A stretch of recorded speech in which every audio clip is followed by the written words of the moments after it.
Hello, everybody, and welcome to Memorial Stadium here in Great Falls for your 72nd annual East-West Shrine Football Showdown. It's an all-star game. It's a hot night, about 95 degrees down on the field, and a slight breeze up here in our well-decorated booth. Scott Breen.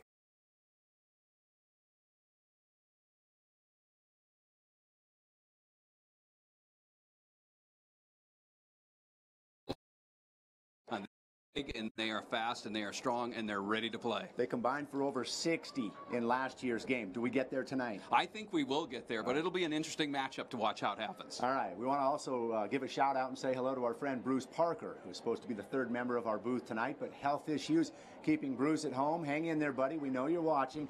We'll try not to screw it up between the two of us. If we do, we have a third man down on the field. It's our Andy Curtis. Let's go there now. Hey, thanks, Scott. I hope you guys are cool up there in the booth because it is around 92, 95 degrees here on the field. Hopefully the guys aren't too worried by that, though. They've been practicing in this heat all week long. And I know from talking to them and hearing their stories we've had up on montanasports.com that they're all excited to be part of this tradition. Now we're going to toss it up to Bob McNamee for the introductions.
A lot of work behind the scenes this week, and we're glad to have her and privileged to have Grant as our ambassador. Introducing our officials for tonight as they walk out onto the field, Dwayne Cunningham from Helena, Jeff Harrington,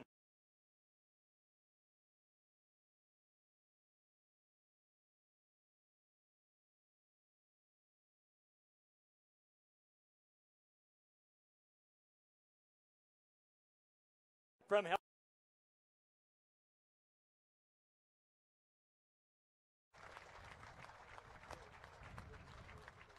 And it's not all about the football players, it's about the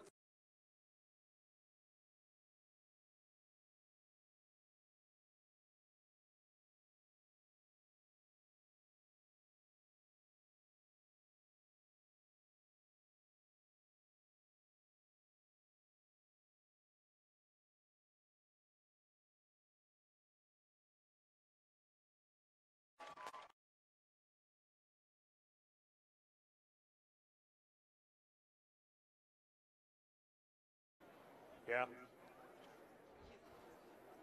Number 10 for the West, Austin Green. There we go. Quarterback, Columbia Falls. Thank you, gentlemen.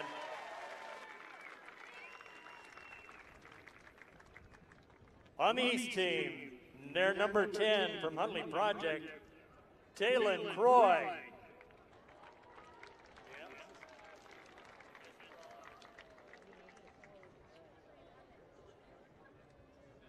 And you said that's number 11.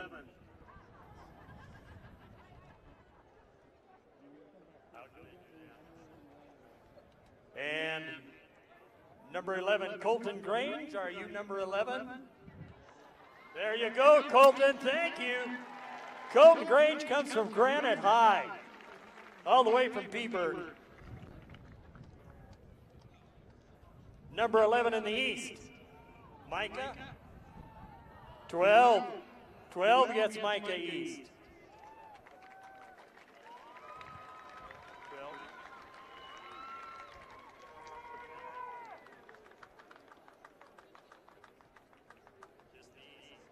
Okay, Will.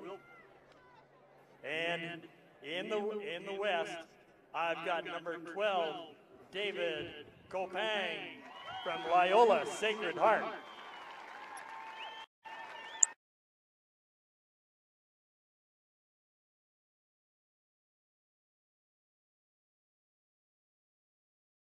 Keegan Stroop, 14,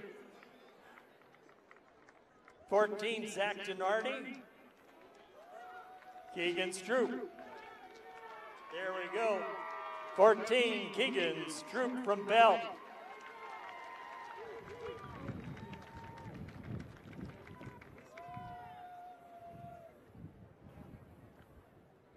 Yes.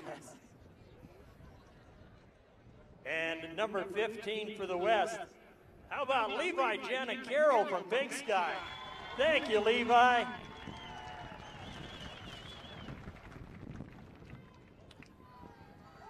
And number 15 for the East, Ben LeBeau. We got that one right?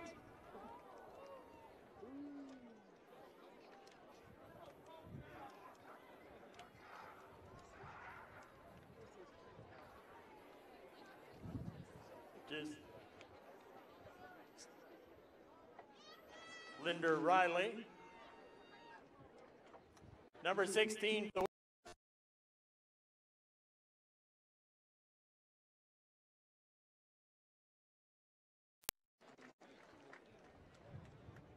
From the West, from the East, Riley Linder, running back from Scobie. Just so I don't miss anybody. From the West, Connor Nash, Helena High, linebacker.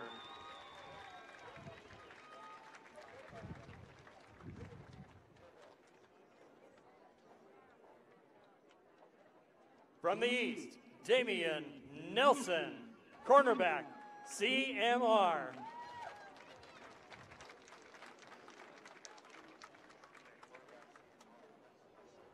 Number 18 for the West, Gabe Kirkley from Dillon.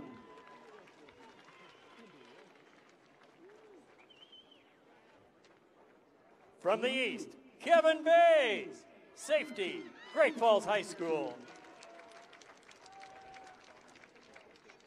From the west, Hunter Hardwick, Butte Central Maroons.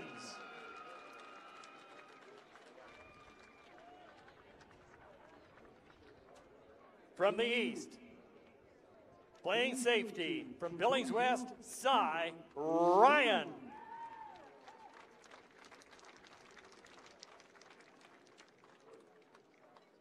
From the west, from Missoula Big Sky, Caden Lady.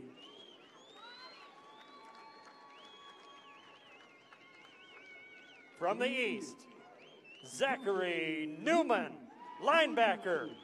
From Canada, one of our Canadian participants tonight. From Jefferson High School in Boulder, from Jefferson High in Boulder, here's Nate Burnett.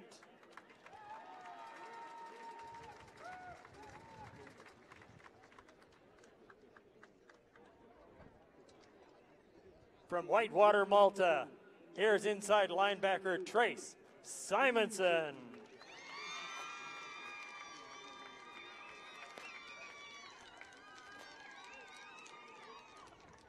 From the west, from Stevensville, Alex Glavnak.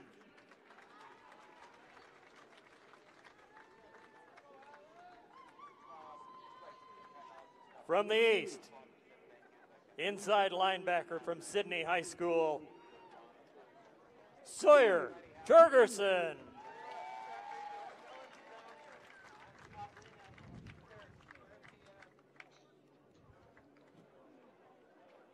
From Dillon, the Dillon Beavers gives us at linebacker, Brent Tezak.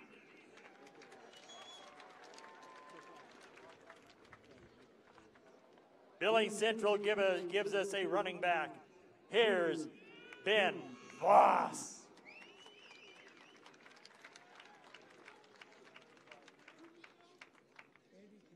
Butte Central Maroons give us at linebacker, Ryan Moudry.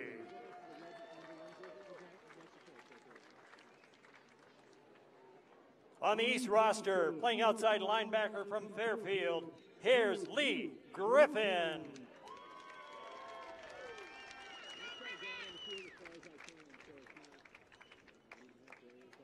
On the west, playing cornerback from Capitol High School, here's Mark Northey.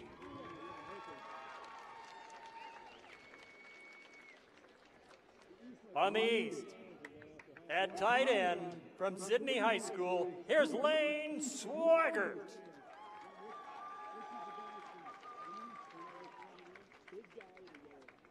Bozeman High gives us a player back.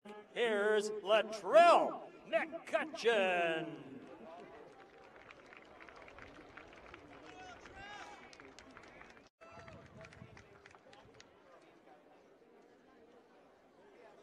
And Jefferson High at safety gives us Hayden Gusti.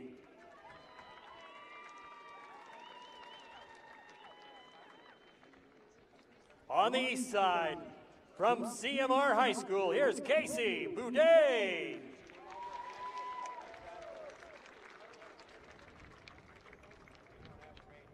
From the west, from Butte High School, here's Ty Peterson.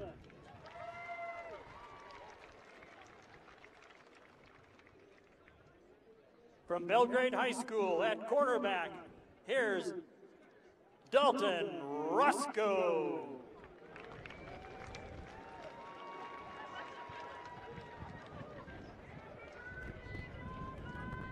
And in the west side, playing tackle, here's Grayson Mandig from Butte High.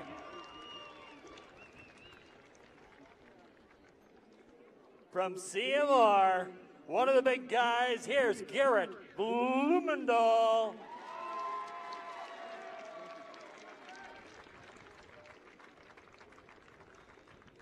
From Whitehall, Playing offensive line, here's Caden Hauser.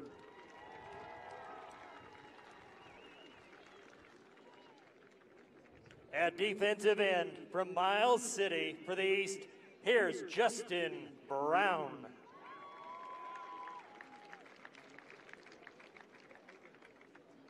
Helena Capital gives us on a tackle named Trevor Wellnell.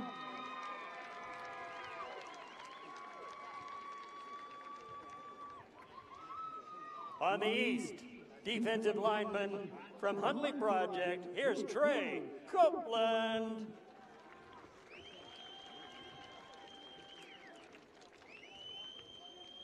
Butte High Bulldogs have another one in the game. On the line, here's Corbin Walker.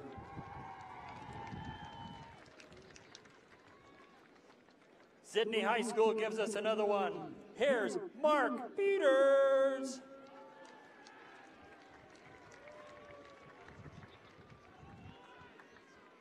Whitehall gives us a player here for the West roster. On the line, here's Dawson Haroff.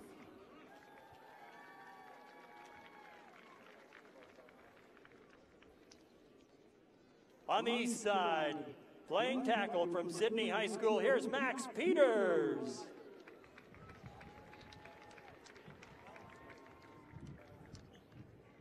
And here is from Columbia Falls, here's Hayden Faulkner.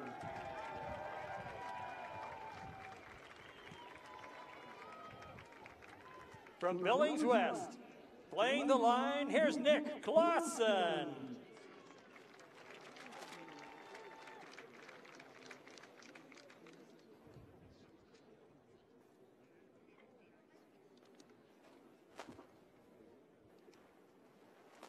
And from the University, from our Canadian neighbors from Henry Wise, here's Daniel Stefanik.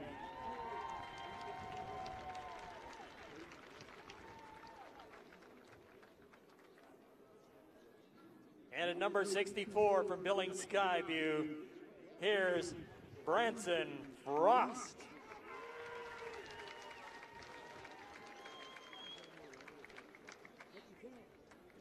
From Flathead High School, please welcome Hunter Welcome.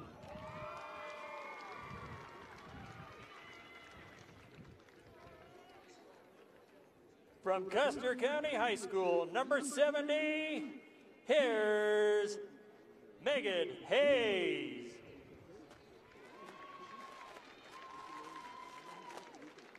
Thank you, Hayes. From Loyola Sacred Heart, please welcome Joe McElroy.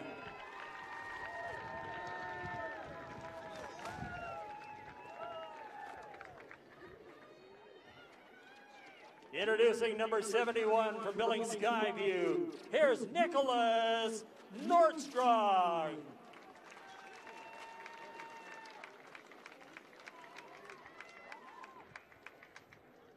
From Loyola Sacred Heart, please welcome Joe McElroy.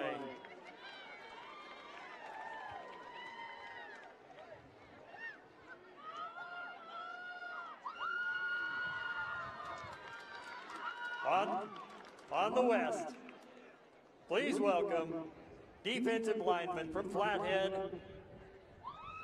Michael Lee.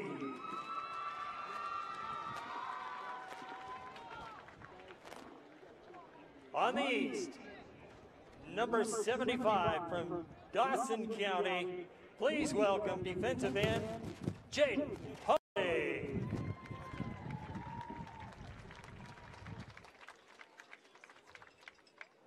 From Flathead High School, defensive lineman, Michael Lee. I know.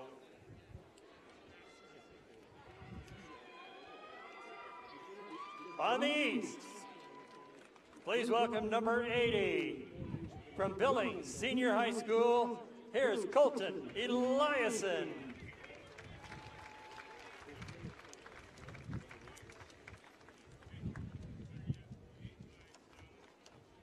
From Helena Capital,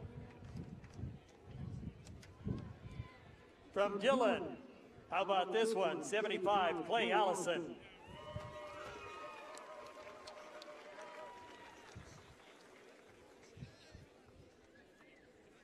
On the east side, number 83 from CMR, Jake Olson.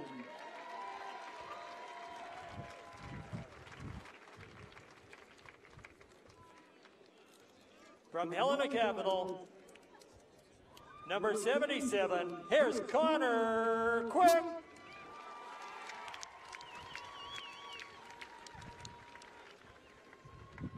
On the east side, playing tight end, number 88, here's Trayton Pickering.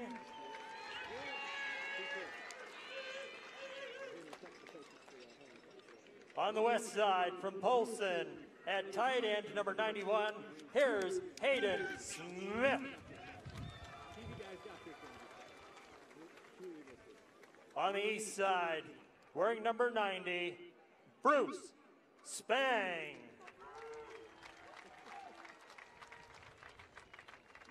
On the west side, from Powell County High School, number 99, Carson Wheat.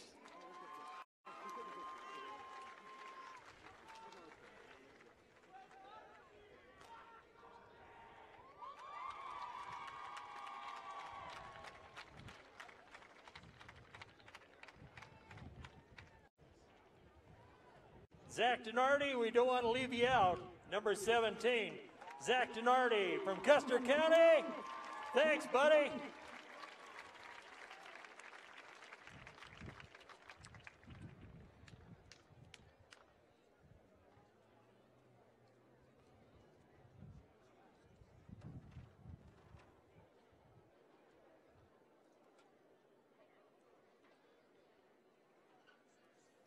Your coaches for this evening's event, for the East Coach, Nathan Wall, Ryan Gatch, Coda, Cheetah, Jay Frederickson, Jerry Schmitz, your head coach, Levi Wesche.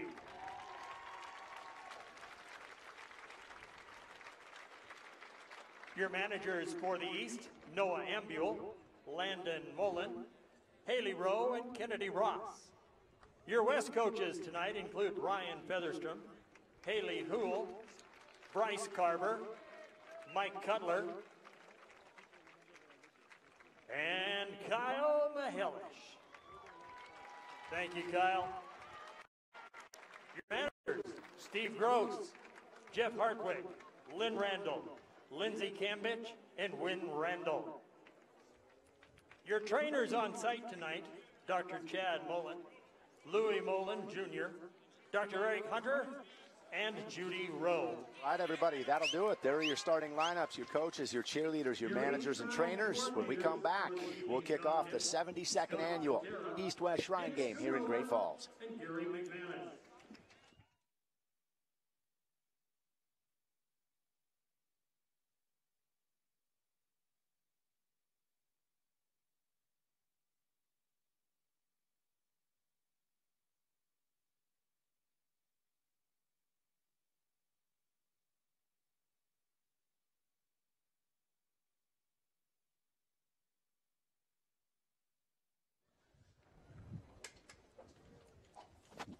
Before the honor guard takes the field, we'll have an invocation by our chaplain, Lynn Perkins.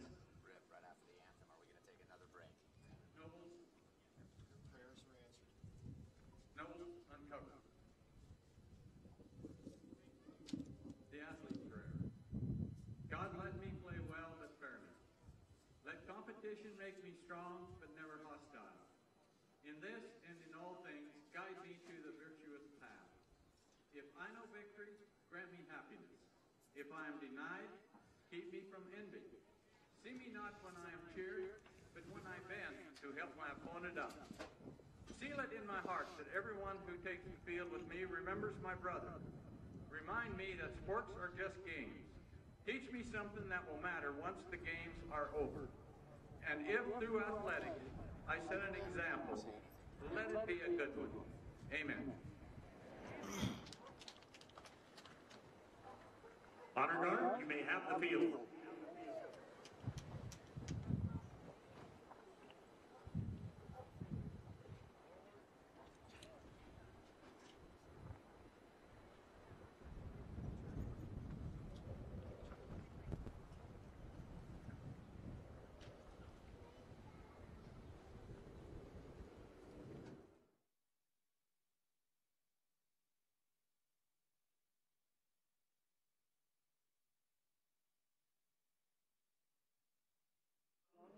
By Gary Dubois. And welcome back to Memorial Stadium in Great Falls, everybody, for the national anthem. It's your 72nd.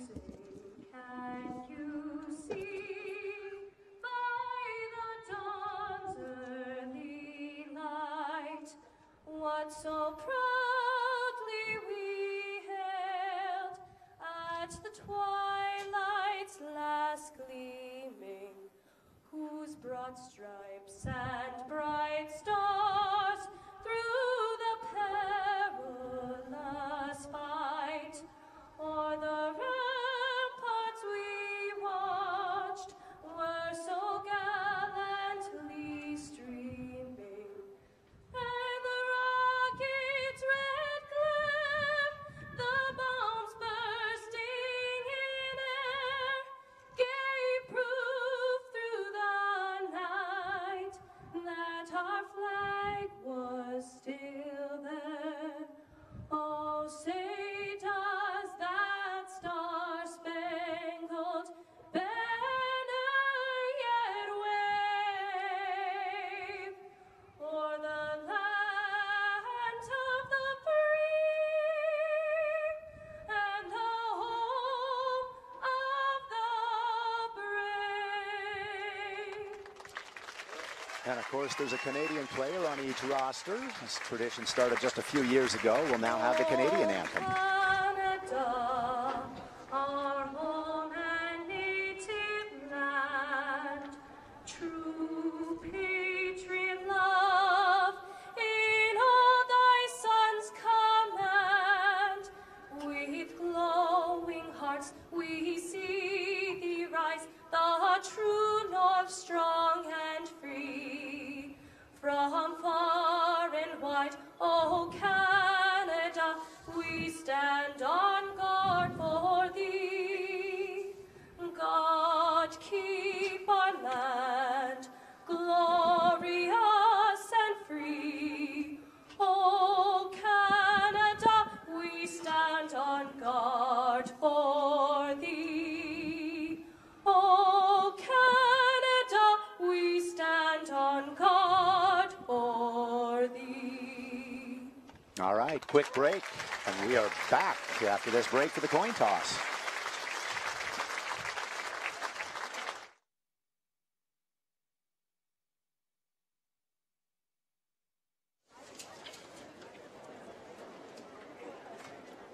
Is that in your way? Either one of you guys way a little bit? Okay. Test 1 2, test 1 2. Can we slide it your way just a little bit, Greg? Yep.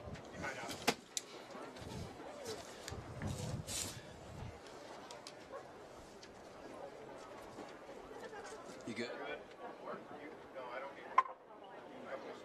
You good? You good? Spin it? Cool. That's a huge help. How'd you do it? Thanks, guys. Got it. Test 1 2. Test 1 2. Test 1 1.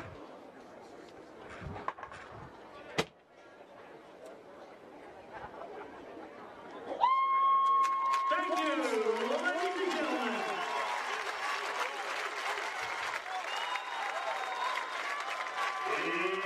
It's time to play ball. Let's get to the coin toss. Grant Brumwell, get out there and do it right, kid.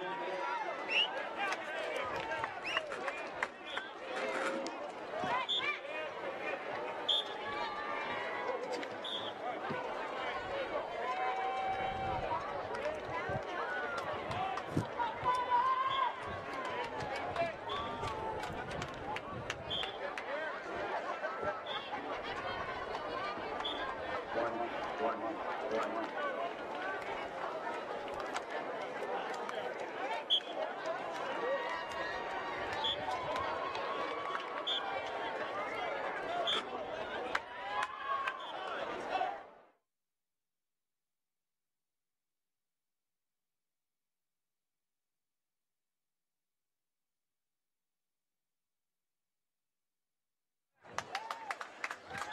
And welcome back to Memorial Stadium in Great Falls for your 72nd annual East-West Shrine game. Oldest in the nation, they say, and we are here for the coin toss now as we hit midfield at the 50-yard line, and this year's ambassador for the Shriners Children's Hospital, Grant Brumwell, at midfield for the coin toss. You know, Scott, you talked about the two representatives, two players from Canada. It's more like three. You know, when you talk about Daniel Stefanik from Calgary, he's 6'4", 315. So I don't, you might be able to count him. That might be. There's two guys down there actually. Oh, here we go. Heck of a toss, Grant Brumwell. So you're gonna let him do it again. He gets a twofer down there. Yeah, he does. West calls it, wins the toss. They'll defer to the second half. And the East team will take the football first. East will handle it when we come back. They won last year's game 38-24. We'll quickly go to break and come right back with the kickoff.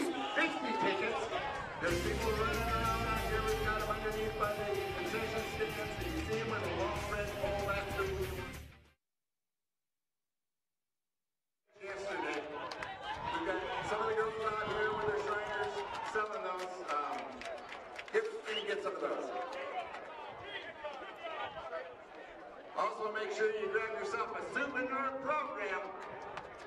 Inside there are all of our sponsors and stuff. We want to make sure that you get those out.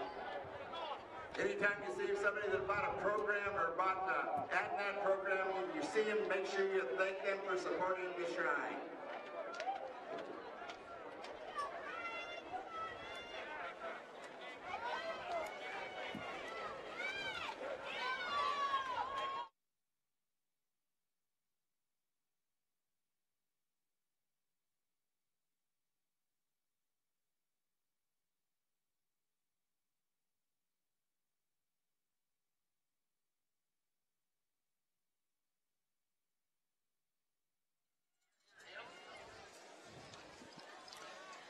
And welcome back to Great Falls, everybody, for your 72nd annual East-West Shrine Football Classic. Beautiful night here at Memorial Stadium.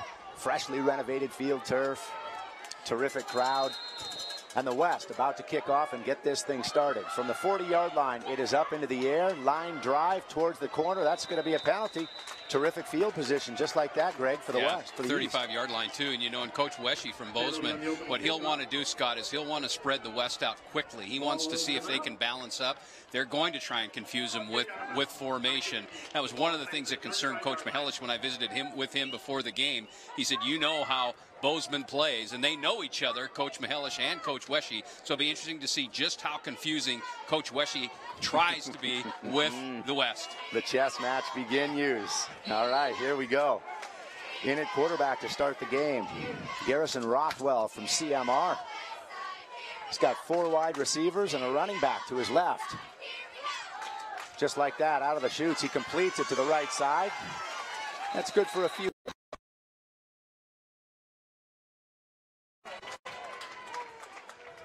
Ben LeBlanc, yeah, I Sr. think that's where this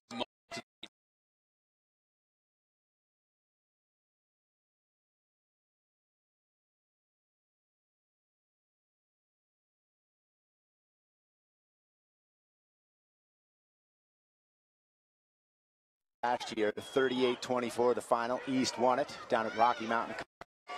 We'll see if they put up similar numbers this year, and a flag just like that, possibly a false start. We'll see what the officials say.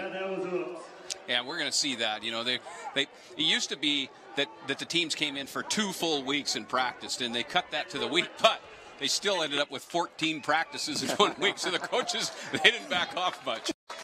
Boy.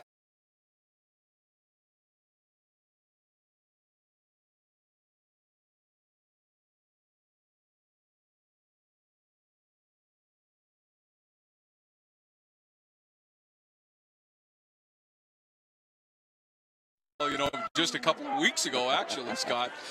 Scott Breen along with Greg Upham in Great Falls, opening quarter of your East-West Shrine game. First possession to the east. Rothwell handles it, looks over the middle, has a man out in the flat. It's caught. Again, by the senior high product, and a first down for your East All-Stars. Yeah, they're working that right side hard. You know, he's going after LeBeau a couple times. And you can see the West is backed off here, and they're given more ground probably than what Coach Mihelish is comfortable with. There's really no one there. And so the quarterback's just taking what the West has given him, Scott. All right, so first down across midfield for the East All-Stars. Dressed in gold and jerseys, they're traditional. And West, of course, in the dark-colored red. First and 10 from the 43-yard line. Inside West territory. Hard snap count there. Drew him off. A little bit of hard count. Again, you see exactly what Coach Mihelish was concerned about. And Weshy's come out in 4 different formations. He's hard count. I think it's safe to say the West are on their heels. All right, let's go down to the sideline and meet the third member of our team, Andy Curtis.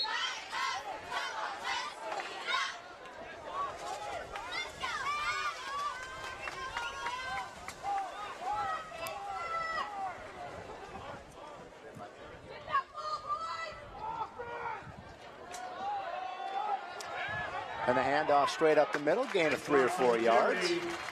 Burn a little clock early in this football game, and the East still on the move. Yeah, just taking whatever the West gives them. I'm sure, I can't imagine that there's a lot of audibles in, but when you're dealing with this caliber of athlete, they've played football for a long time, Scott, and I imagine he's given the green light to his quarterback just to take what's there.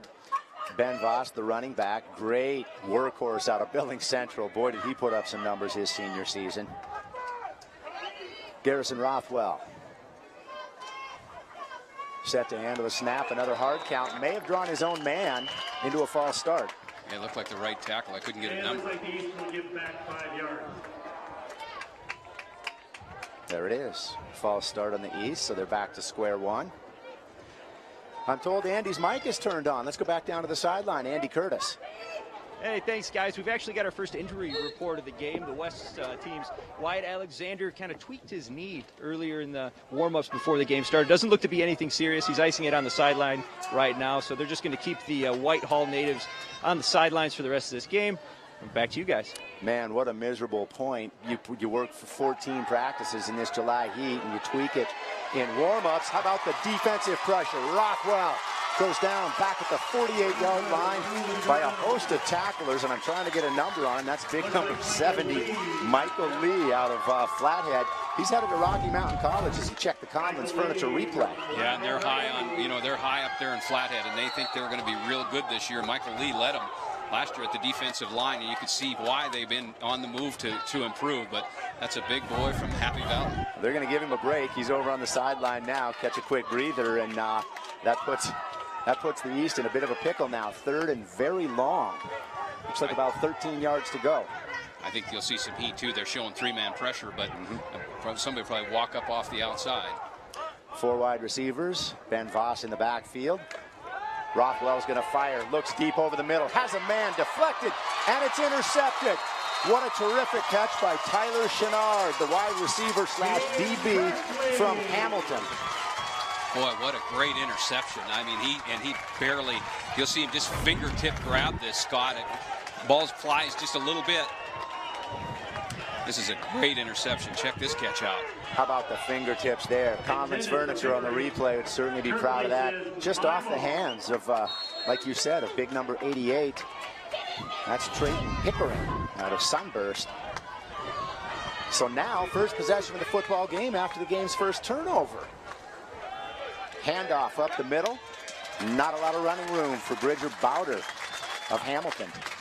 And I'll tell you what, I think the loss, if Wyatt Alexander's still on the sidelines, I know they were extremely high on him coming into the game. In fact, Coach Mihelish said that if Alexander would have been in the AA this year, he'd have tore him up. And they wanted to use him, so it'd be interesting to see if they can get him back on the field. Quarterbacks Austin Green, State A champion QB out of Columbia Falls. It's another handoff. Bauder again, wrapped up by a host of East football all-stars.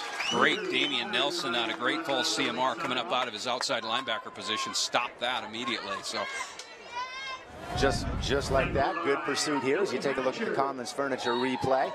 Got him by the jersey and then just drags him down. Stays with it, gives his teammates time to surround the runner. A great team pursuit. Looks like about 3rd and 8 on the first possession of the football game for your West All-Stars. Green drops back, fires over the middle, has a man, and he is popped. What a big hit by number 12, Micah Ons for Billings Senior. And Greg, Ons is a defensive beast. Let's take another look at this stick. At one point this season, Micah Ons had interceptions in 8 straight games. Look at his timing. I mean, the timing of it, and then finish the play. Not only does he play football, but he must be a great wrestler. I'll tell you what, Scott, that's a huge airlift there. Look at that. Absolutely. Wow. Terrific effort there, timing and certainly legal. Carmen's Furniture replay. So back to punt. Brandon Morley, a Missoula Sentinel. He'll go to Montana Tech this fall to play football, and quick 3 and out for the West All-Stars on their first possession. Nice high, somewhat of a spiral. It's fielded at about the 30-yard line and quickly brought down. We're going to take a break. That was Cy Ryan on the return. Not much yardage. When we come back, second possession of the game for your East All-Stars.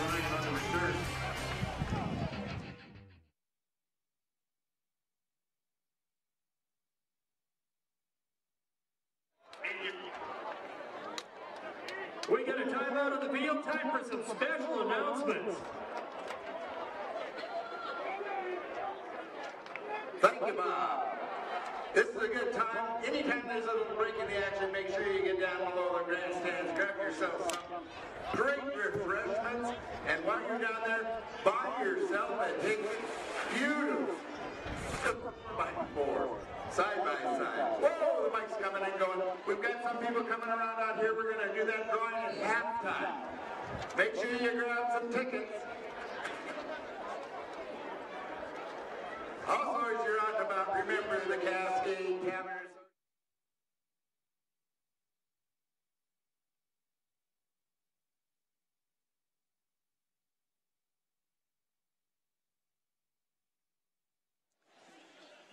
And welcome back to Great Falls for your East-West Shrine game. As you take a look there, the Shriners Telethon underway right now. Most everybody watching has a DVR.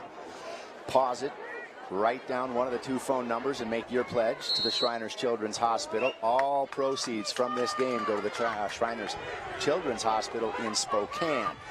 Second possession of the game for your East All-Stars. Tylen Croy now in from Huntley Project at quarterback, and he hands off to Alec Lovegren of Sydney for a short gain. East on the move now with second and about 6. Well, that was a great play by Ben Windauer out of Columbia Falls too, Scott. He came from his linebacker position to close that down.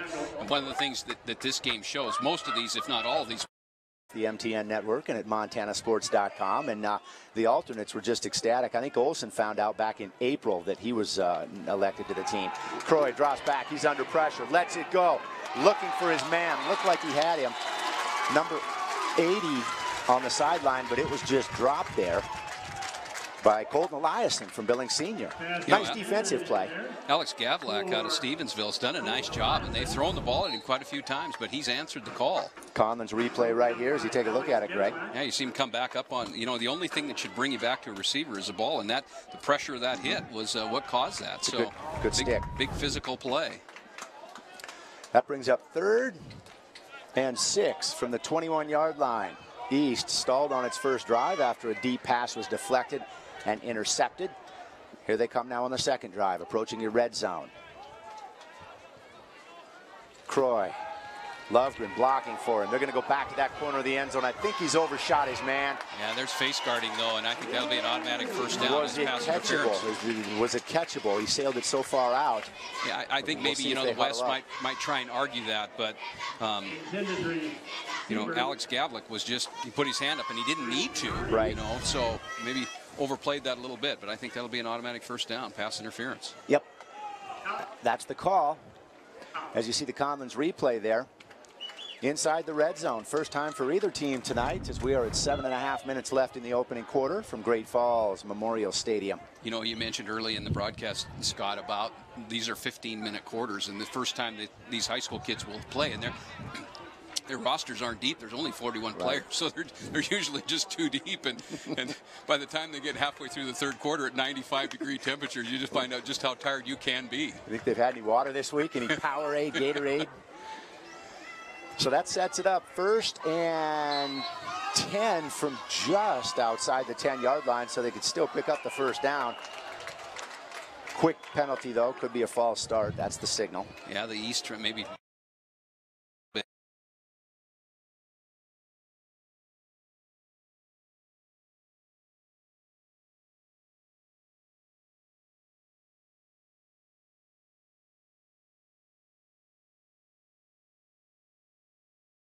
It is, and again, you pointed out earlier in the broadcast, they only get a week's worth of practices. Now, they jammed 14 practices in with two-a-days and whatnot, but still, it's tough to get on the same page.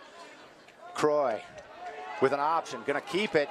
He'll gain maybe a yard, a little bit of yardage back. It'll be 2nd and long now from just outside the 10-yard line. You know, you see how strong they are, too. You know, people don't realize just how big these players are. You know, you go down and you stand by them, and you know the offensive and defensive lines come out, and if you go through the roster, 230, 260, 280, 315, yeah. You know, and they're not 5'6" and 5'7", they're 6'2", 6'3", and even, you know, the quarterback 6 foot 200 pounds. I mean, bigger, stronger, yeah, quicker. It's much safer up here, Scott. Yeah, I agreed. There's a slight breeze up here too. Yeah. It feels good. 2nd and long, 2nd about 12 from the 12-yard line. Croy fakes his handoff, got a man hit looking for Olsen, got him. Caught at the 80s, down inside the 2-yard line. You know, the West having trouble, Scott, covering receivers. They're just not there. You know, they used. And there goes the tight end, freezes the outside linebacker. He's wide open, and away they go. He did his best to straight out. Again, they can still pick up a first down here. They get inside the 1-yard line, and that would be enough to do it. Of course, they just like to punch it into the end zone. You can always tell when players are tired when their hands are on their hips, and you see every defensive lineman for the West with their hands on their hips. So I assume the East will punch this right in. Croy under center has Trey Simonson in the backfield, along with Lovegren. Lovegren gets it, and he's tackled. Stopped short of the first down. Brings up a 4th down inside the 2-yard line. Looks like it might be Michael Lee maybe coming through. We talked about him earlier from Flathead. He gets great penetration. There he is, yeah. Yep. Big Flathead play. product, huh? Yeah. Big Flathead product.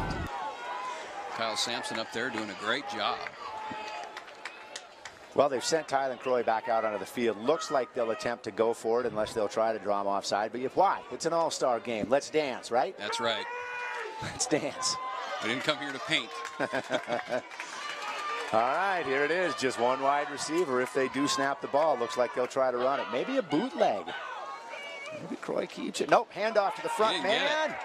Now he's not into the end zone, but did he get enough for the first down?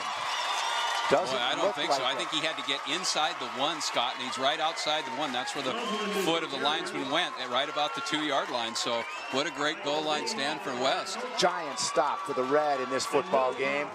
They could certainly be down 7-0 there. We're going to give you a couple different looks at this. First from the line of scrimmage as you see the handoff to the up man. West will take over on So West just reestablished the line of scrimmage.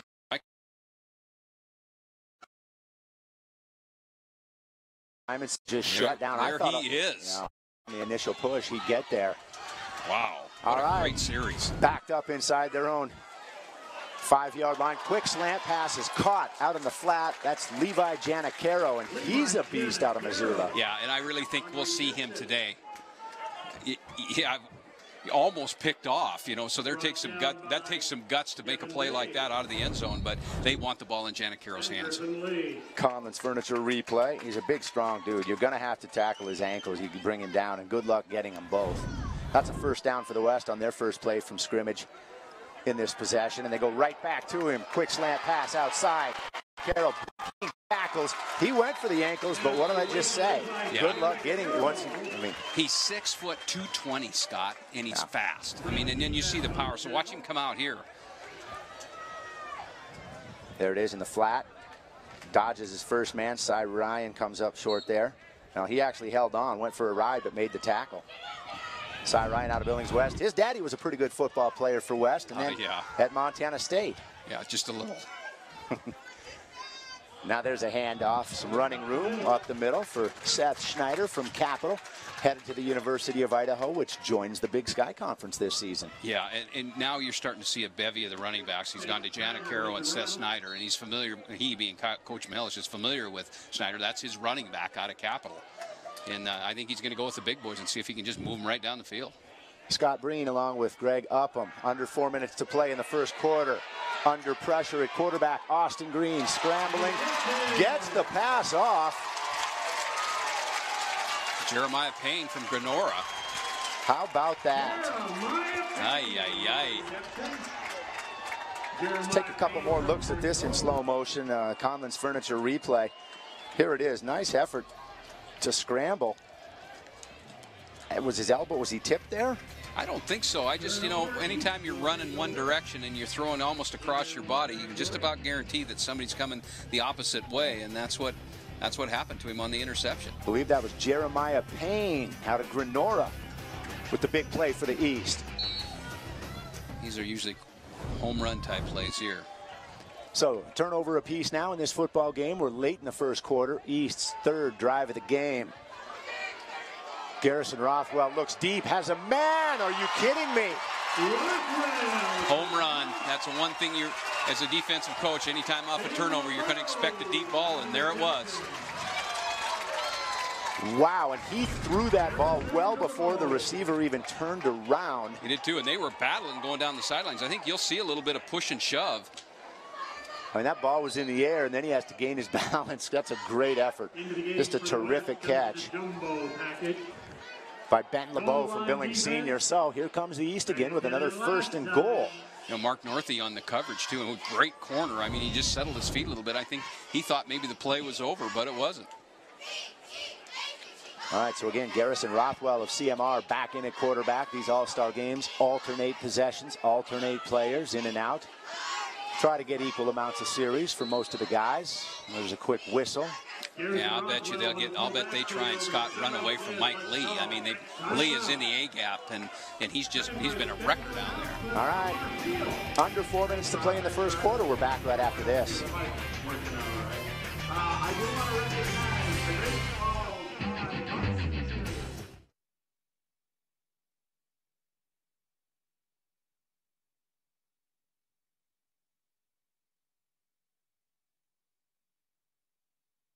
Recognize Bridger Steel, one of our great sponsors for this great event. Thank you, Bridger Steel. After you're done having a cold one tonight with one of the taverns around town, you can always get up tomorrow and go out and buy a new steel roof from Bridger Steel.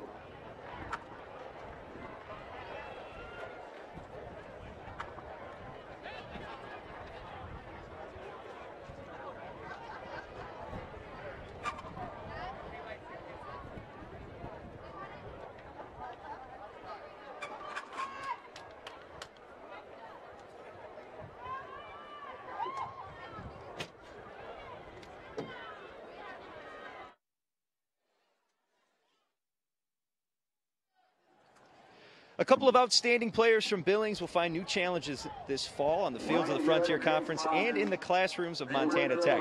Billings West Golden Bear Nick Clausen Jr., Senior Bronc Colton Eliason, and Billings Central Ram Ben Voss. Now, Voss will be pursuing a degree in construction management or civil engineering. Smart guy like him has a lot of options. Eliason will pursue a degree in mathematics, and Nick Clausen will study electrical engineering. All three earned academic all-state honors. All right, thank you, Andy. And as we get underway with a 1st and goal for the East, that a toss there handled by Ben Voss. He lost it, but then had the presence to quickly recover. Yeah, he did, and Weshy trying to push the ball outside. They haven't had any success running in the A gaps or even the B gap, so you want to get outside and see what happened there. Conlon's Furniture replay, there it is. If you've played football or even just catching the front yard with a football, you know what kind of wacky bounces those things take. So especially great effort. 200-pound guys. Yeah, exactly. Great effort by Voss.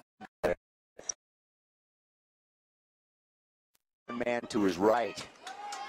It's Trey Simonson in the backfield. Rothwell wrapped up and he escapes it. How about that? Got a man in the end zone, caught for a touchdown. Ben Voss got free. I'll tell you what. Check it. That was not. I thought it was 38. It was not. That was number 88. Trayton Pickering out of Sunburst. You know what? They don't call these all-star games for nothing because these guys can play, right?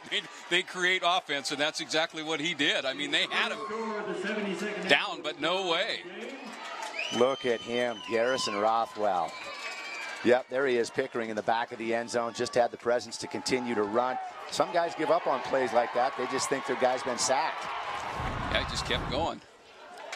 All right, the PAT is good. Tylen Croy, the Huntley Project, quarterback/kicker, gets it done. We're going to keep it right here with just under 3 minutes left in the first quarter.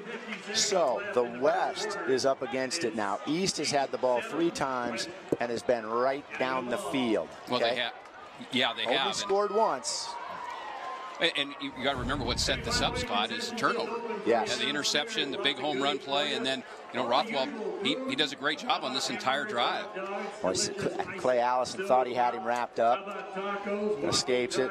Pursuit. Pass doesn't have to be pretty. It just has to be effective. Little scramble for 6 points. Scott Breen along with Greg Upham in Great Falls. Terrific night for your 72nd annual East-West Shrine All-Star Football Game. Also a telethon underway right now as well, trying to raise some money for that Shriners Children's Hospital over in Spokane. Early indicators say a lot of people calling in. Yeah, about $7,000 as of a few minutes ago, and that's just tonight.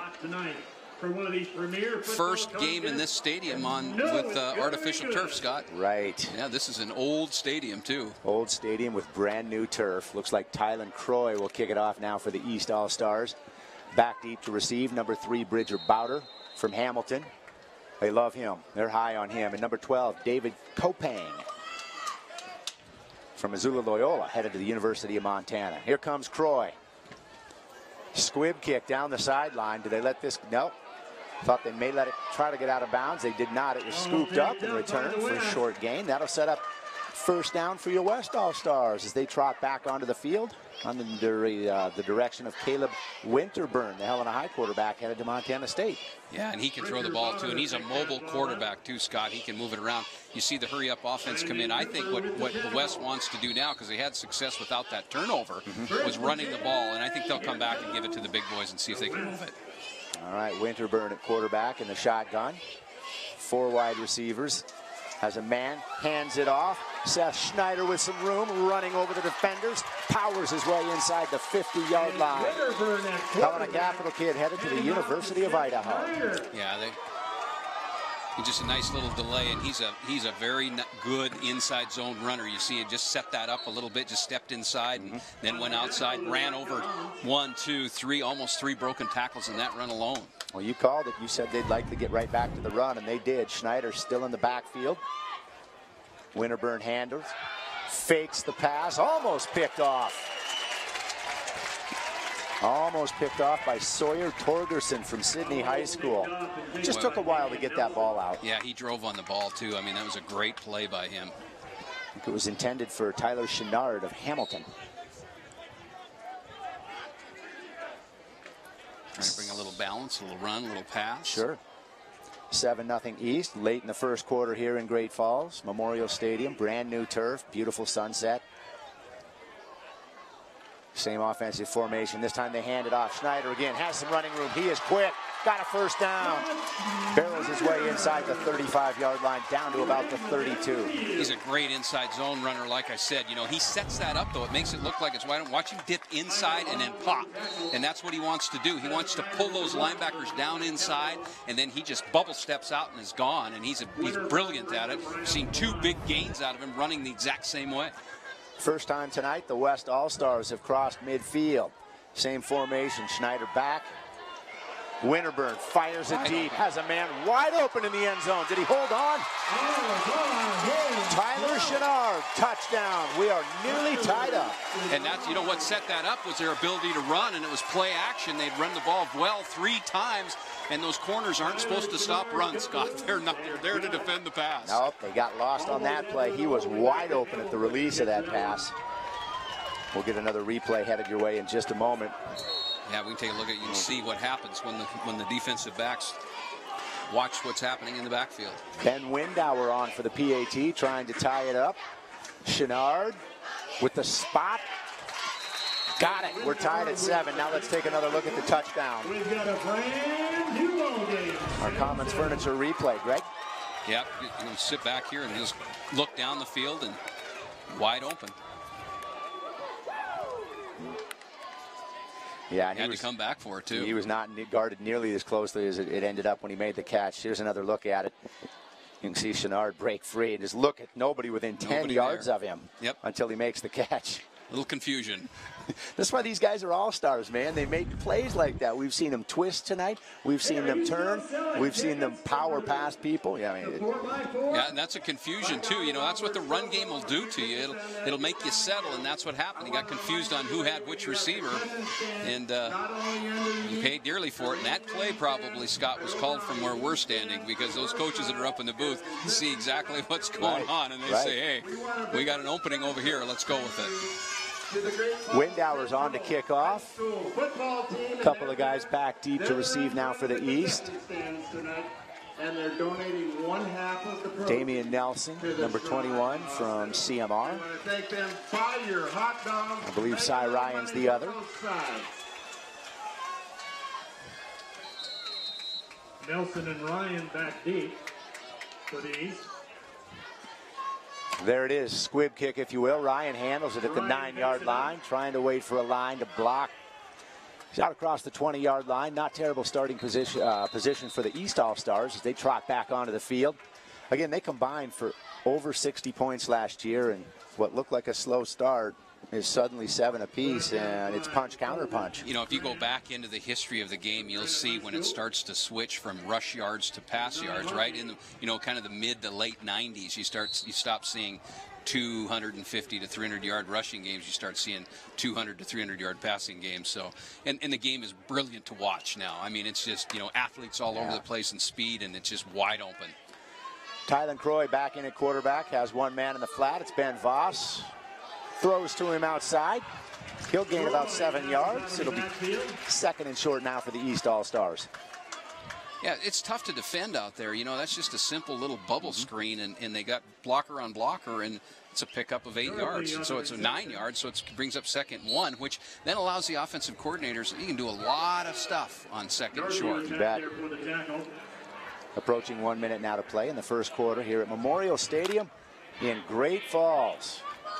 Terrific night for July football. Oh, boy. 2nd and 1. Do you hand it off to him? Yep. Voss looks for running room. Got a hole. Powers his way to a first down. He's across the 40-yard line. No quit in Ben Voss. We watched him do that all year long at Billings Central. Yeah, you know, the East all night long has got decent push, and they're getting the red shirts pushed back. Look at the cuts. I mean, and the strength there. I mean, then he doubles up with the ball, his arms down the stretch there. Commons Furniture replay. 1st and 10. East continues to drive it. 4th possession of the night. We're approaching 30 seconds now in the first quarter. Again, these are 15-minute quarters if you're just joining us. Not the traditional 12 we see during high school's regular season in the playoffs. Tylen Croy hands it off. Ben Voss looks for room outside. Has a man, has a hole. He's out near midfield. That should be the final play of the first quarter. And they're finding success running the perimeter now. You know, then that's what the coaches start with. They'll start inside and then work it outside, and inside and work it outside. We're going to take it to break. End of 1. Tied at 7. East, West, locked up at your All-Star game in Great Falls. Yes, we had a first quarter.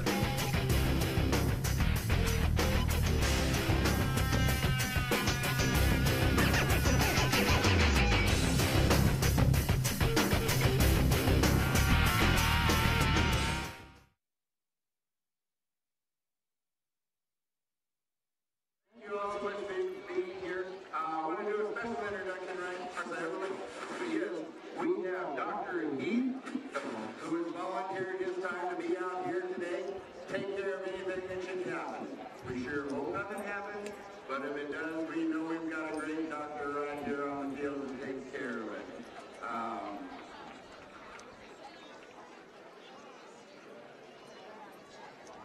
We want to do a special thank you also to KRTV right here in Great Falls, part of the MTN Northern Network. They've done an excellent job. They're working the telethon for us. We understand we're making all kinds of money on that.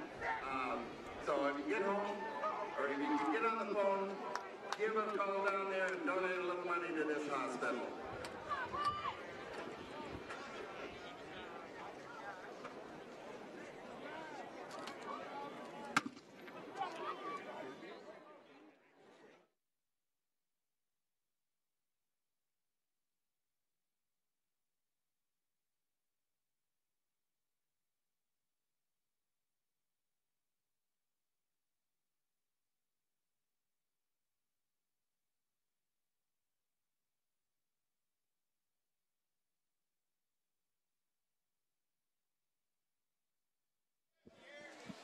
Looks like Colton Croy is going to be back out at quarterback. Welcome back to Memorial Stadium in Great Falls. Start of the second quarter. It's your East-West Shrine game. Don't be afraid to pick up the phone and donate to the Shriners Children's Hospital. You see it, one of two numbers there. As of about a half hour ago, they'd already raised $7,000 since kickoff, so hopefully nearly doubling that by now. Tylen Croy back in at quarterback. Hands to Ben Voss. Just powers his way. He was met there at the line of scrimmage by Ryan Moodry of Butte Central and found a way to pick up 4 more yards and a first down. Yeah, Ben Voss out of Billings Central. I mean, with strong runner, wears you out after a while. You know, when these big backs get running, and you get in that middle of that third quarter and that fourth quarter with this kind of heat. I think in one game, and this is just off the top of my head, but in one game, 3/4 of the way through the season, I'm pretty sure he ran for over 300 yards or close to it. Now, he had a couple long ones, like a couple of 75-yarders, but still, you want to talk about a workhorse. He's it.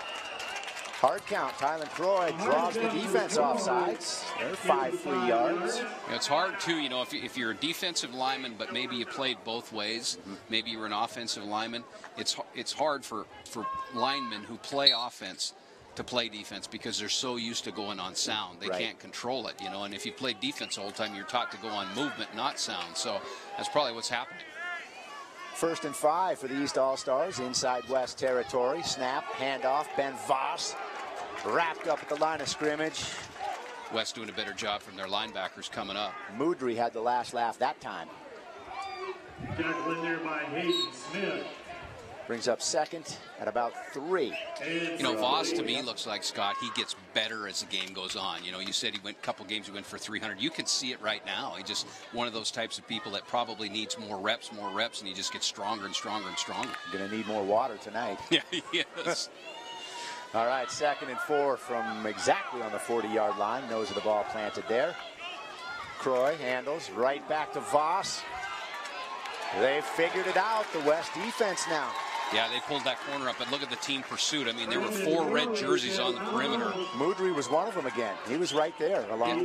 Brandon Morley out of Sentinel shows his speed, and he's had a couple big plays from the perimeter. So, you know, the game anymore, Scott, is on the perimeter.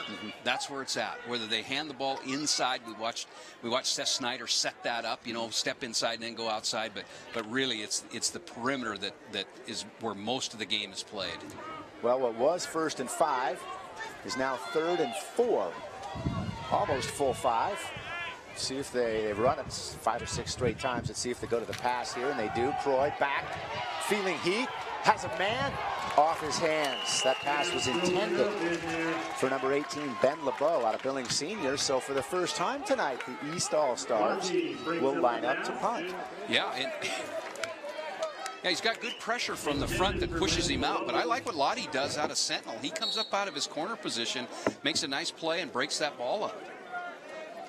Hey, listen to me, Dave. Rich, make sure you This is scary for a coach in an all-star game, too. This is a special teams, because you never know if the deep snapper's going to do what he needs to do. The punter's going to punt. The deep backs are going to catch it, you know. Scary it is. enough in the regular season, let alone the circus of an all-star game. It's a fire drill, trust me. Well, the snap's good. Punts away. That was Voss on the punt, by the way, and he angles it out inside the 5-yard line. Beautiful punt. Ben Voss does it all. He runs the football. He punts it. What will he come up next? We'll take a quick break and be right back to Great Falls. 1st and 10, West.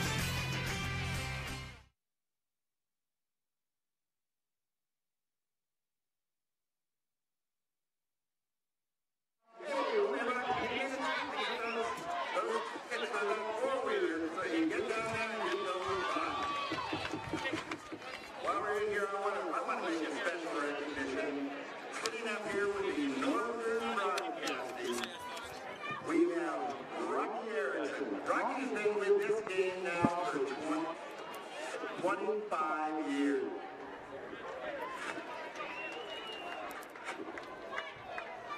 Winterburn back in for quarterback.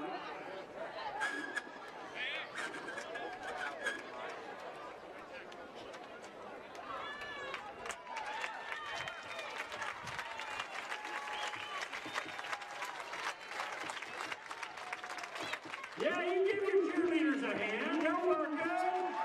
Thank you, guys and gals. That was a great picture. I hope everybody took photos of that one.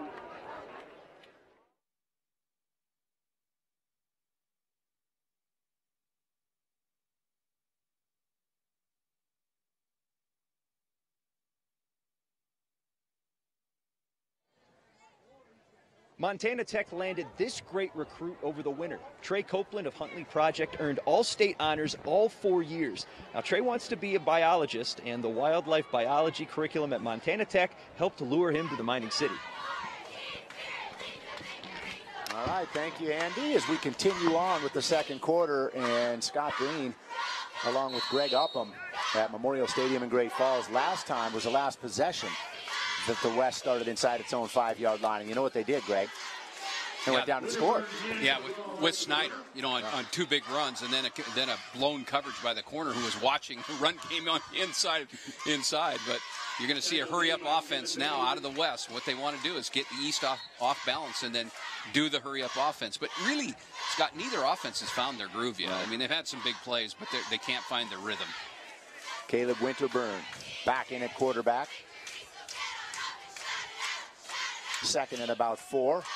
Handoff. Cuts to the outside. Little bit of running room, but then he's wrapped up. That's Nate Burnett out of Jefferson High.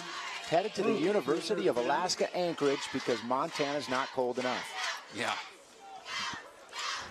He has speed, you know, and he's fast. He's going to Alaska to run track, actually, and so East does a nice job. Look at the pursuit out of the East team. 1, 2, 3, 4, 5 yellow jerseys on the outside. Good enough for a first down, and that's all they needed. West Drive still alive, right about the 15-yard line. Burnett in the backfield.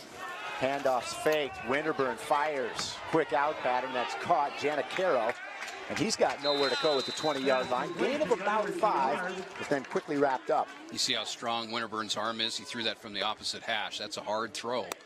That time it was on a rope. And I want to correct it. That's Tyler Chenard on the reception. Tyler Chenard, as we take a look at the Commons Furniture replay, there it is. Quick 5-yard sprint. Quick pursuit. And as a defense now, getting in second mediums is tough because the offense can do whatever they want. They can run or throw, and you're out of balance. And that's where the West has started this drive, is being second medium.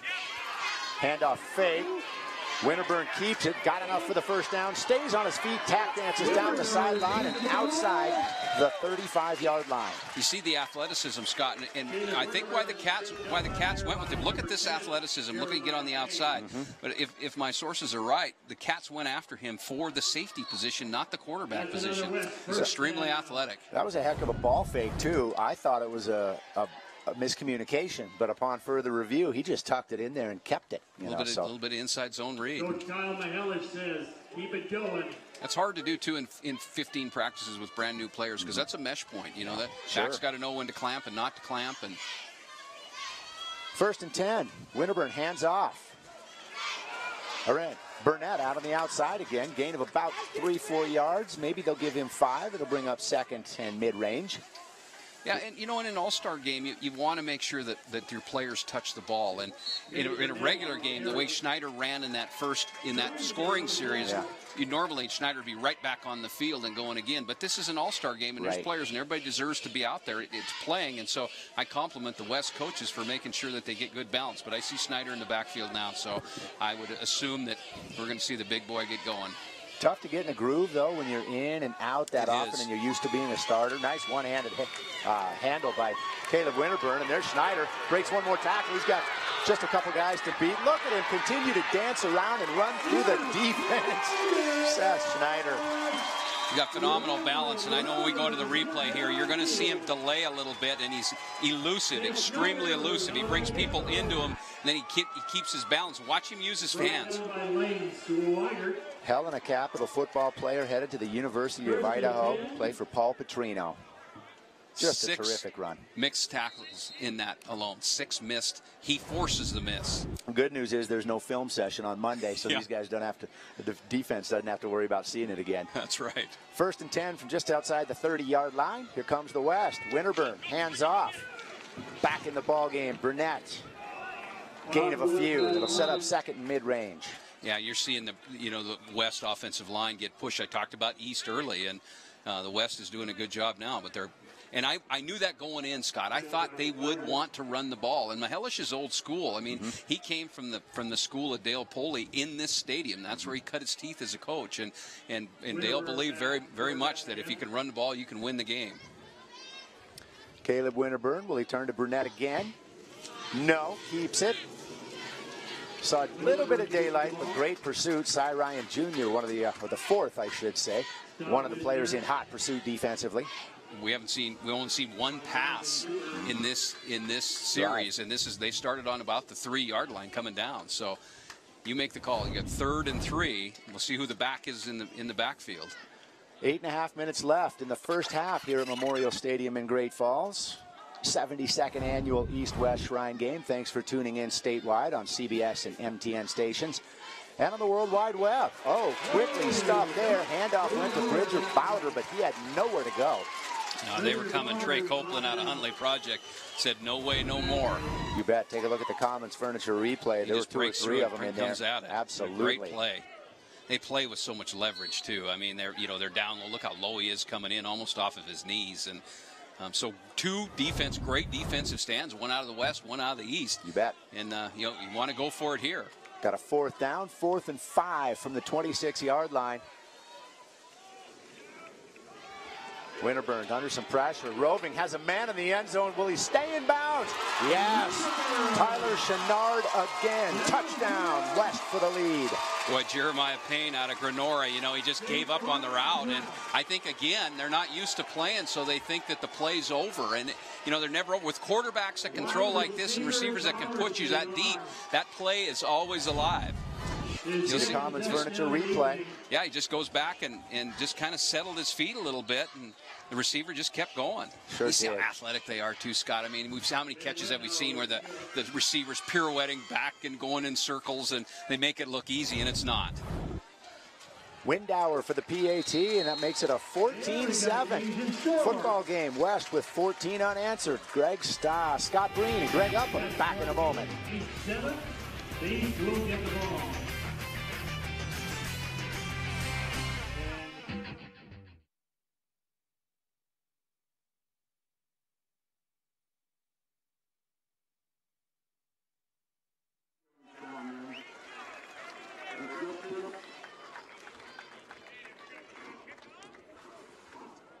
Hey, James Conroy, if you're in the building, we got your wallet.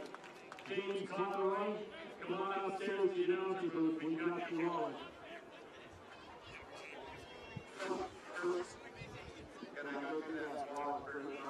You can do it. I'll get right up and I'll put out my microphone for yours. Hello. This is mine. I get to tell everybody about the 50-50. I get to tell them about the drawing for the 4x4. I get to tell where to go to concessions. Hey, you know what else?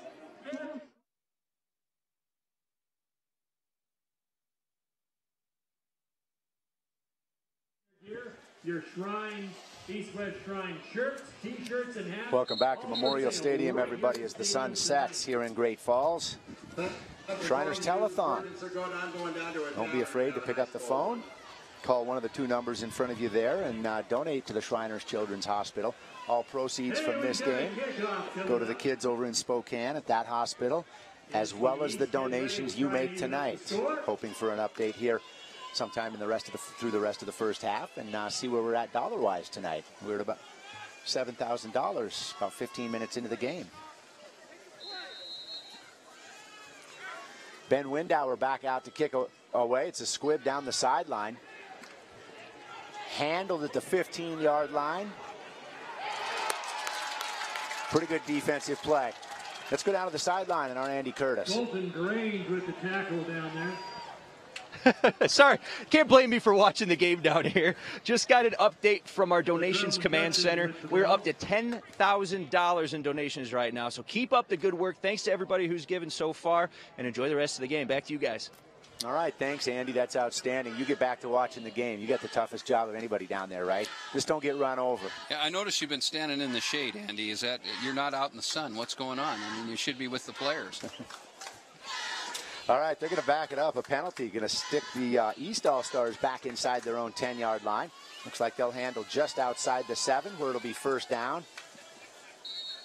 And back in at quarterback, Garrison Rothwell of CMR.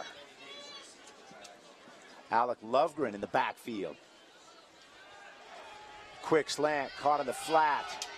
Turns up the speed, close to a first down. Nice catch there by Jeremiah Payne from Granora. Probably their best play of the night. I mean, they've pushed the ball well in that bubble screen. They're probably averaging about 8 yards a play. So having great success with that. Okay, so that'll set up with about 7 minutes left in the first half. A second and short for your East All-Stars. East All-Stars won it last year. They're dressed in the traditional yellow. West All-Stars in red. Rothwell with Lovegren on his right hip. 4 wide receivers for the East. They won this last year 38-24. Quick fake. Rothwell, big hole up the middle, outside. To about the 35-yard line and a first down. How about that spark plug, Greg? Yeah, what they really want to do when they empty the backfield, they want that linebacker to walk out. He really didn't, but it left a great seam for Rothwell to run into. And again, the complexity of formation is what creates those kind of issues. So now they were in one back for most of the first quarter. They come out in their first series and go to no back and run quarterback right up the middle. Hayden Giusti eventually brought him down out of Jefferson High School. So here we are, first down now and 10 from the 35-yard line. East on the move, trailing by 7. There goes Lovegren. He'll take the pass in the flat. Had some blocking, just not enough. Excellent tackling there. One of the first on the scene, Caden Lottie from Missoula Big Sky. You know, Rothwell, pretty big quarterback, Scotty. You know, he's 6'3", 200 pounds. And we saw in that first scoring drive down on the goal line where he broke 2 tackles and then popped the ball loose. So he's a big kid. Bob, just a quick announcement. They lost a yard. It'll be 2nd and 11. West changing up their defense a little bit to adjust to that. Did a nice job with bringing one more guy down into the play, down to the point of attack. And see how East adjusts to that. All right. Set up now with 3 wide receivers, a tight end, and Lovegren, I believe, in the backfield. Fakes handoff. Defense bought it for a moment, but wrapped up. And down goes Garrison Rothwell. Excellent defensive pursuit there from Ryan Wilcox out of Missoula Big Sky. Yeah, 6'4", 205. You know, and you see his range. Again, those at the perimeter, the game is on the perimeter, and that's where that's where their best defensive players play. And that was a great defensive play by the Missoula Sentinel standout. Absolutely. That'll bring up 3rd and long. You know, Missoula Sentinel has really kind of come around in the AA. They were down for a while, and they put some athletes on the field, and there's some here tonight. So 3rd and long now for the East All-Stars, trailing by 7. With under 5 minutes to play until halftime. Rothwell, time, has a man deep. Overthrew him, overshot everybody, and that'll likely bring out the punt team for just the 2nd time tonight. Yeah, and you really don't want to. You want your offense to answer a touchdown with a touchdown, and especially the way that Snyder's running the ball right now. If I'm the defensive coordinator for the East, I'm a little bit nervous because if they establish the run game now, it'll be hard to stop them. West is coming off back-to-back touchdown drives of more than 95 yards. I think they just try to let this one bounce inside the 5 so they can start there again. Yeah, and you know what? They have not punted to a return guy yet. They punted out of bounds. Punts away. Ben Voss with a dandy spiral, sending Bridger Bowder back to the 30-yard line. He's got some room. Outside. Nice tackle there by, I believe that was number 70. Yeah, number 70. They're going to give it to him. Excellent pursuit there from Hayes Megan of Custer County. We're back right after this. 14-7 West.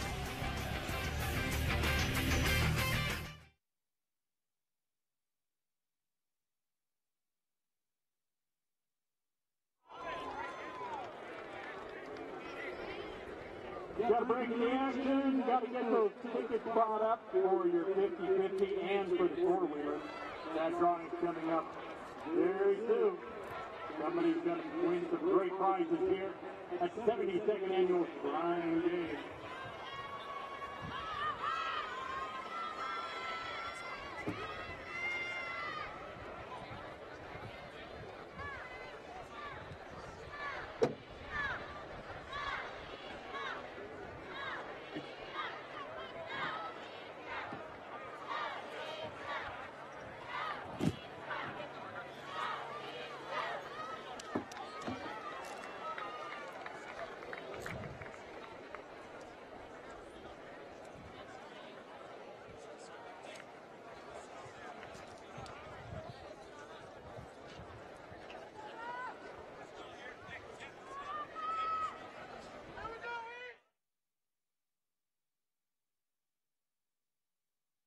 Whitehall Trojans Wyatt Alexander and Braden Smith, Butte High's Grayson Mandick, and Deer Lodge product Carson Wheat are all pursuing their higher education in their own backyard. Alexander, Mandick, and Wheat are heading to Montana Tech to do business degrees. Smith is setting his sights on a biology degree.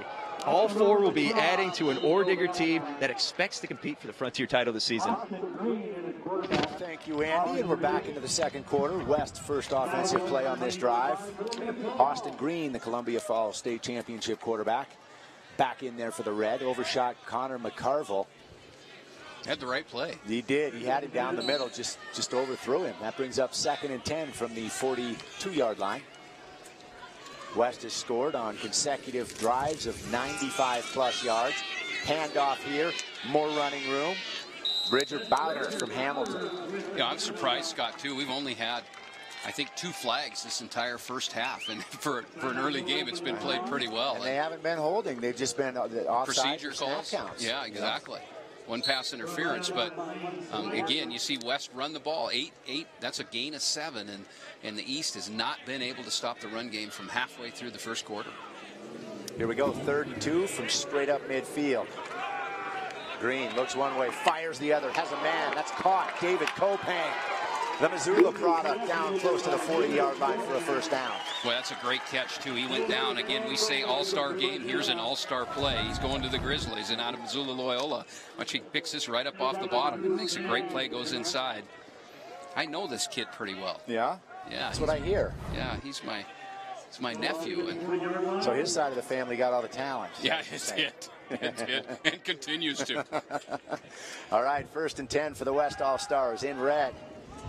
Green looks deep, has a man in good coverage. Tyler Chenard yet again.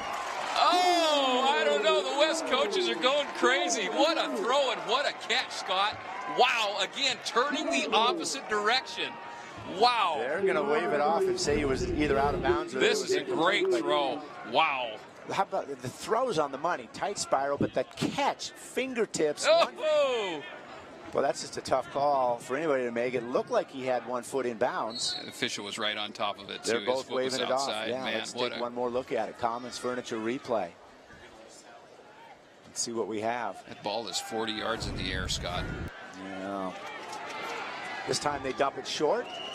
Back to Bowder. He's close to a first down, about halfway there. You know, interesting play calling for the West, right? Yeah. I mean, when Schneider's in the game, they're going to run the ball, and when they bring the new quarterback in, they don't even, I don't know, 40-yard bomb right out of the gates. Levi Weschey and his staff on the east side just guessing one play after another. Austin Green in the shotgun, drops back, looks downfield. He'll tuck it away and run. Picks up a few yards. Boy, what great composure, Scott. You see that? He just held in that pocket, trusted his pocket. You could see why Columbia Falls won a state championship. Not only did they win a state championship, but they rolled points up. I bet they had to change lights in the scoreboard in Columbia Falls because they were putting them up like crazy. Here's the Commons Furniture replay, and look at him. Just nowhere to go. Now, this was 3rd and 7, so he's going to try to get there. Comes up just short. Looks like it'll now be 4th and about 2, but a great effort by Green. Now you've watched the West offense play a little bit. You know what they have. So it's fourth and, right at 2, Scott. Yeah. Call the play. I give him a run-pass option. I let him run. They've run the ball so well, but They're going to take a timeout and just think about it. Timeout for the West All-Stars. We're going to take our last break of the first half and come back with 2:21 left to play in Great Falls.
Headed to Tech from Flint Creek is Colton Grange. The 7-time academic All-State selection is choosing Montana Tech because he wants to be an engineer. All right, thank you, Andy. Here we go, back just under 3 minutes to play in the first half. West on the move with a 4th and 2 up a touchdown. Green has his man in the flat. Looks like he's got enough for a first down. Did Butler get there? I think he's a little short. See where they rule it. Put him right on the... He had to get to the 30. They're marking the ball right at the... Yep. Looks like they mark him short. I think he's short. That'll be a turnover on downs. East will take over with just over 2 minutes left in the first half with a chance to tie this thing up. Well, that's a great stand by the East, I'll tell you, with only 2:15 left to go. What would you have called that? I think I would have put Snyder in and let him run the ball. All right. Yeah, I would have. East won this game last year, 38-24. Do you have a Clydesdale like that in the stable? Yeah. I'd just saddle him up and ride, Scott. I'm not much of a cowboy, but I know. Best to just let him fit, let him get after it. That's right. All right, Tyler Croy back in at quarterback. Nice pass out into the flat. That's caught at the 40-yard line and out across it. I really like that first down.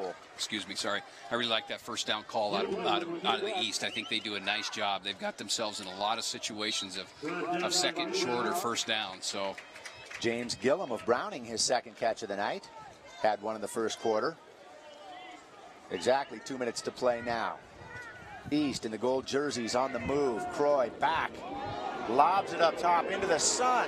Looking for Olsen, just tossed it out of bounds into the sun. Great play by Ben Windauer, the corner out of Columbia Falls. He doesn't bite. They wanted him to come down on that short screen, and he just settled back, and it was a nice play. It's so difficult to play in the secondary because the quarterbacks are playing games with you. They're looking you off. They're faking that they're going to come short and then go deep. I mean, it's a difficult place to play. It's why they pay the guys on Sundays millions and millions to stand back there and give scholarships to the guys that play on Saturdays. That's right. Second and long. Croy hands off. Little bit of running room, wrapped up at the 40-yard line. Boy, they tried to get Linder outside, and there were a host of West All-Stars there to make that play. Yeah. Mark Northey out of Capital. Take a look, yeah. You see him come up out of his corner position. Just does a nice job of sealing that edge, and that's what they're supposed to do. And he's a ball hawk. Yeah. A lot of interceptions coming out of that kid, I'll tell you. Like Micah Ons from Billings Senior. I mentioned earlier he had 8 straight in 8 consecutive games this season. And, of course, Senior High won its second consecutive state football championship on the AA field. Boy, what a dynasty they put together with those players. Wow.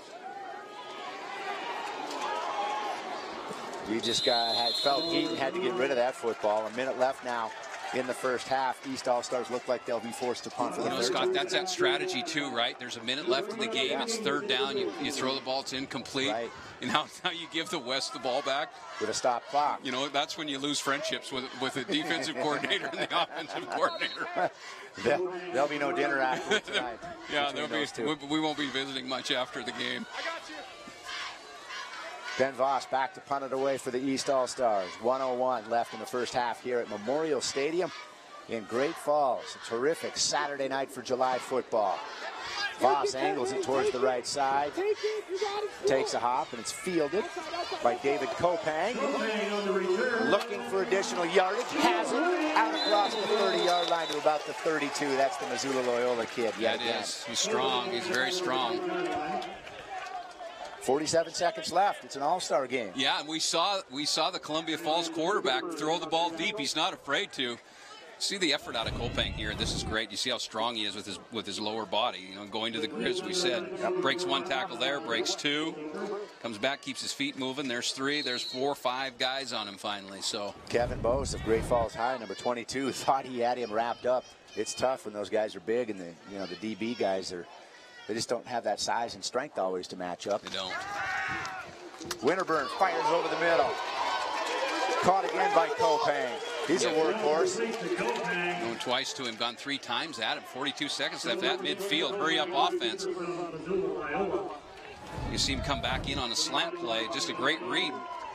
Again, broken tackle there, broken tackle there. So 7 broken tackles in 2 plays with Kopang. Now they stop the clock on that. In high school they generally don't, but in this not on the first down, but in this all-star game they have. That one's thrown deep. I think the contact was incidental. And they got the pass interference call. I think they're going to get Cy Ryan. And that's what you don't want. That'll move the ball into about the 35-yard line, actually. See, it looked incidental, and it also was a question of whether or not it was a catchable pass. I don't know if we have the Commons Furniture replay available, but that ball was up pretty high and deep.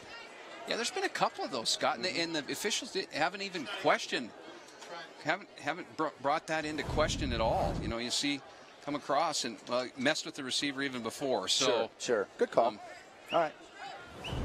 Yeah, and the rules are changing. I mean, even through the high school, the DBs are not allowed to touch the receivers. I mean, they're trying to protect this game, and rightfully so. So it's tougher and tougher and tougher back there.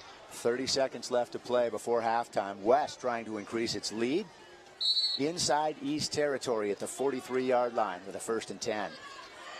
We don't have any stats on, what type of range their field goal kicker needs. But right. Caleb Winterburn in at quarterback. Nice effort there by the defense, but Winterburn slips it. Looks downfield and just throws it away safely. Brings up 2nd and long. Nice job by East, keeping pressure on him, and tough to throw when you're on the run. 22 seconds left. 2nd down. Almost have to throw. Like I said, it's an all-star game. Let's giddy up. Let's go for the score, right? I would say they work the perimeter with their receivers and get them down the sideline and see if they can get them out of bounds. Kopang's one-on-one down here on the near sideline. Already an enforcer on this drive. Winterburn will handle the snap out of shotgun. He's got Seth Schneider in the backfield. Schneider now on the screen pass, catch. There he goes. Nice tackle just inside the 30-yard line. That's Latrell McCutcheon from Bozeman. I think he's headed to Dickinson State. Yeah, and a turnaround at Dickinson Zach State. Newman on the stop, correction. Dickinson State getting better. Stanton down there. Newman's one of the Canadians. There's a Canadian on each roster. Zachary Newman's one of them. And we ran a feature story with this week with him on MTN Sports. And he talked about how, Canada, we're kind of known for our hockey, but we're sneaky good at football sometimes, too. And he comes from a bloodline of football guys up there that played in the CFL. So he's excited and thrilled to. That's neat they get to come down. I mean, that's and they bring down quality players, and so neat for them. All right, 22 seconds left, now down to 12 in the first half. Memorial Stadium in Great Falls. Scott Breen along with Greg Upham. Slightest of breeze down there as you look at the end zone, the goalpost, the uprights. Just enough to move the flag. So there's 12 seconds left. You have one timeout, which you probably want to do. Snyder's in the game. I'm not afraid to give him the ball. Sure. He's smart enough to know that if he can break it for a touchdown, he'll go or he'll run out of bounds. But or if he's in bounds and you've got the timeout left, you're still okay. Yeah, exactly. I think they'll probably play. They call 2 plays for Winterburn. We'll see what they do here. 3rd and 1, but again, more critically, only 12 seconds left in the half. West with the football and a touchdown lead. There they go. You called it. They give it to Schneider. He's wrapped up. Got the first down. They'll stop the clock for the first down, but they should likely take a timeout here. They're going to just try to quick snap it and down the ball, throw one into the ground. Again, during the regular season, clock does not stop on a first down inbounds. Yeah, they're confused. Winterburn's confused. Okay, there it goes again. They're just no timeout. He's just going to lob one toward the end zone. Or is he going to run it? Winterburn takes off. He's got a few guys to beat. Not going to get there. That'll be the end of the first half. Don't go anywhere for the second half, friends. It's a 14-7 West lead as we hit intermission. Holy smokes, it's setting up to be finished just like last year, right? Yeah, it is. And what we're seeing all-star players make all-star plays. I mean, how many second efforts we've seen wrapped up and balls going out different directions, pirouette catches. I mean, it's what it should be. It's an all-star game. Twisting and turning. Late in the first quarter, this was scoreless. Then they go punch, counter punch right to the jaw. They each strike for a touchdown. West answers right back on its next possession for the lead after trailing 7-0. And then they shut it down again. The defense has put it together to close the first half. Yeah, really. I mean, it's, a couple big plays, low turnovers, low penalties. It's been played pretty well. All right, Andy Curtis, are you down in the sunshine or are you still in the shade? Oh, we see that he's in the shade. All right, guys, we're here with the West head coach, Kyle Mahalish. Kyle, I'm just on the sidelines, but things seem to be going well for you guys so far. Well, they started going better for us in the second quarter. The first quarter was a tremendous mess. We struggled defensively. We couldn't get out of our own way. We jumped off sides, I think, 4 times. That's 20 yards. We had a pass interference there. So we have some things still to clean up. So what are you going to tell the guys in the locker room? Well, there's some adjustments we're going to have to make. Some of the things they're giving us that we didn't prepare for. But we'll come out in the second half a little more crisp. Okay, thanks, Kyle. Good luck. See you guys back there, and see you guys back in the booth. All right, spoken like a true head coach, never satisfied despite the 7-point lead. He knows what he has in his back pocket. His name's Seth Snyder, and that's been their offense for sure. And so I'm sure they want to come out in the third quarter, which they do get the ball back. Yep. And I would bet you that Snyder's going to be in the backfield and they're going to run the ball right down and try and score. Don't go anywhere. 14-7 West. That's your 72nd annual East-West Shrine game at Memorial Stadium in Great Falls. We're back in a moment.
And welcome back, everybody. Memorial Stadium in Great Falls, July football.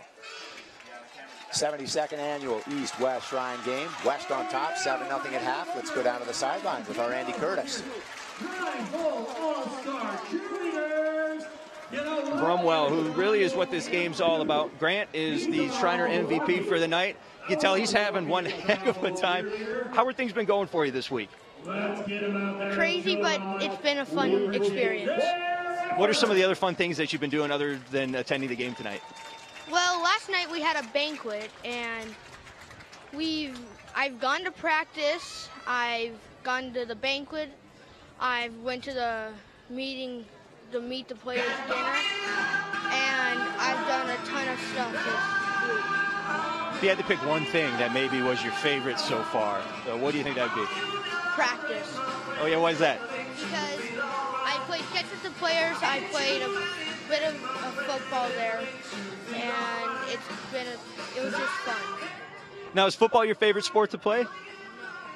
No, it's basketball. And why is that exactly? Because I can't play basketball, but I can play basketball, and I have a blast playing it. That's awesome. Now, it's kind of amazing that Grant can play any of these sports, if my understanding. Now, this is Dr. Baird, correct? Correct, yes. And you worked with Grant at the Shriners Hospital. That is correct. I've known Grant since he was 13 months old. It's over time. So, yeah, he has club feet, and we treated him with casts and braces, and he's done very, very well. He's an inspiration to everybody, really. Now, what kind of advice did you give him, and did you give all the other kids that come into the Shriners Hospital? The advice is to be as regular a kid as you possibly can, and our goal is to have him doing everything everybody else does. Well, that's awesome. And Grant doesn't seem to have any problem doing any of that. He doesn't. I can't keep up with him, so. Well, someone who does look like they have been keeping up with him is this young lady right here. Now, I'm sorry I didn't catch your name. You mind giving it to us? My name is Macy Brandon, and I went to Shriners too. Oh, yeah, Macy, and have you been hanging around all week with Grant and doing the rest of the Shriner event? Except for, I didn't go to practice and stuff. He just went, but, yeah, mostly. What's been the funnest thing that you've got to do so far? Going to the banquet. And why is that? Because it's just fun, and we got to sell raffle tickets for a teddy bear, and we raised $819. Well, that's awesome, and probably the food was pretty good, too, I'm guessing. Yeah, really good. All right, well, thanks, guys. Thanks, Grant. Thanks, Doctor.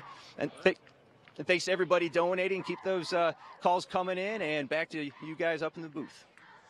All right, Andy, and you told us a few minutes ago we've already had $10,000, a little over $10,000 donated tonight, just thanks to you folks at home and watching on the web, calling in. Grant Brumwell and Macy Brandon, a couple of terrific interviews. Maybe they want to come up to the booth and handle the second half.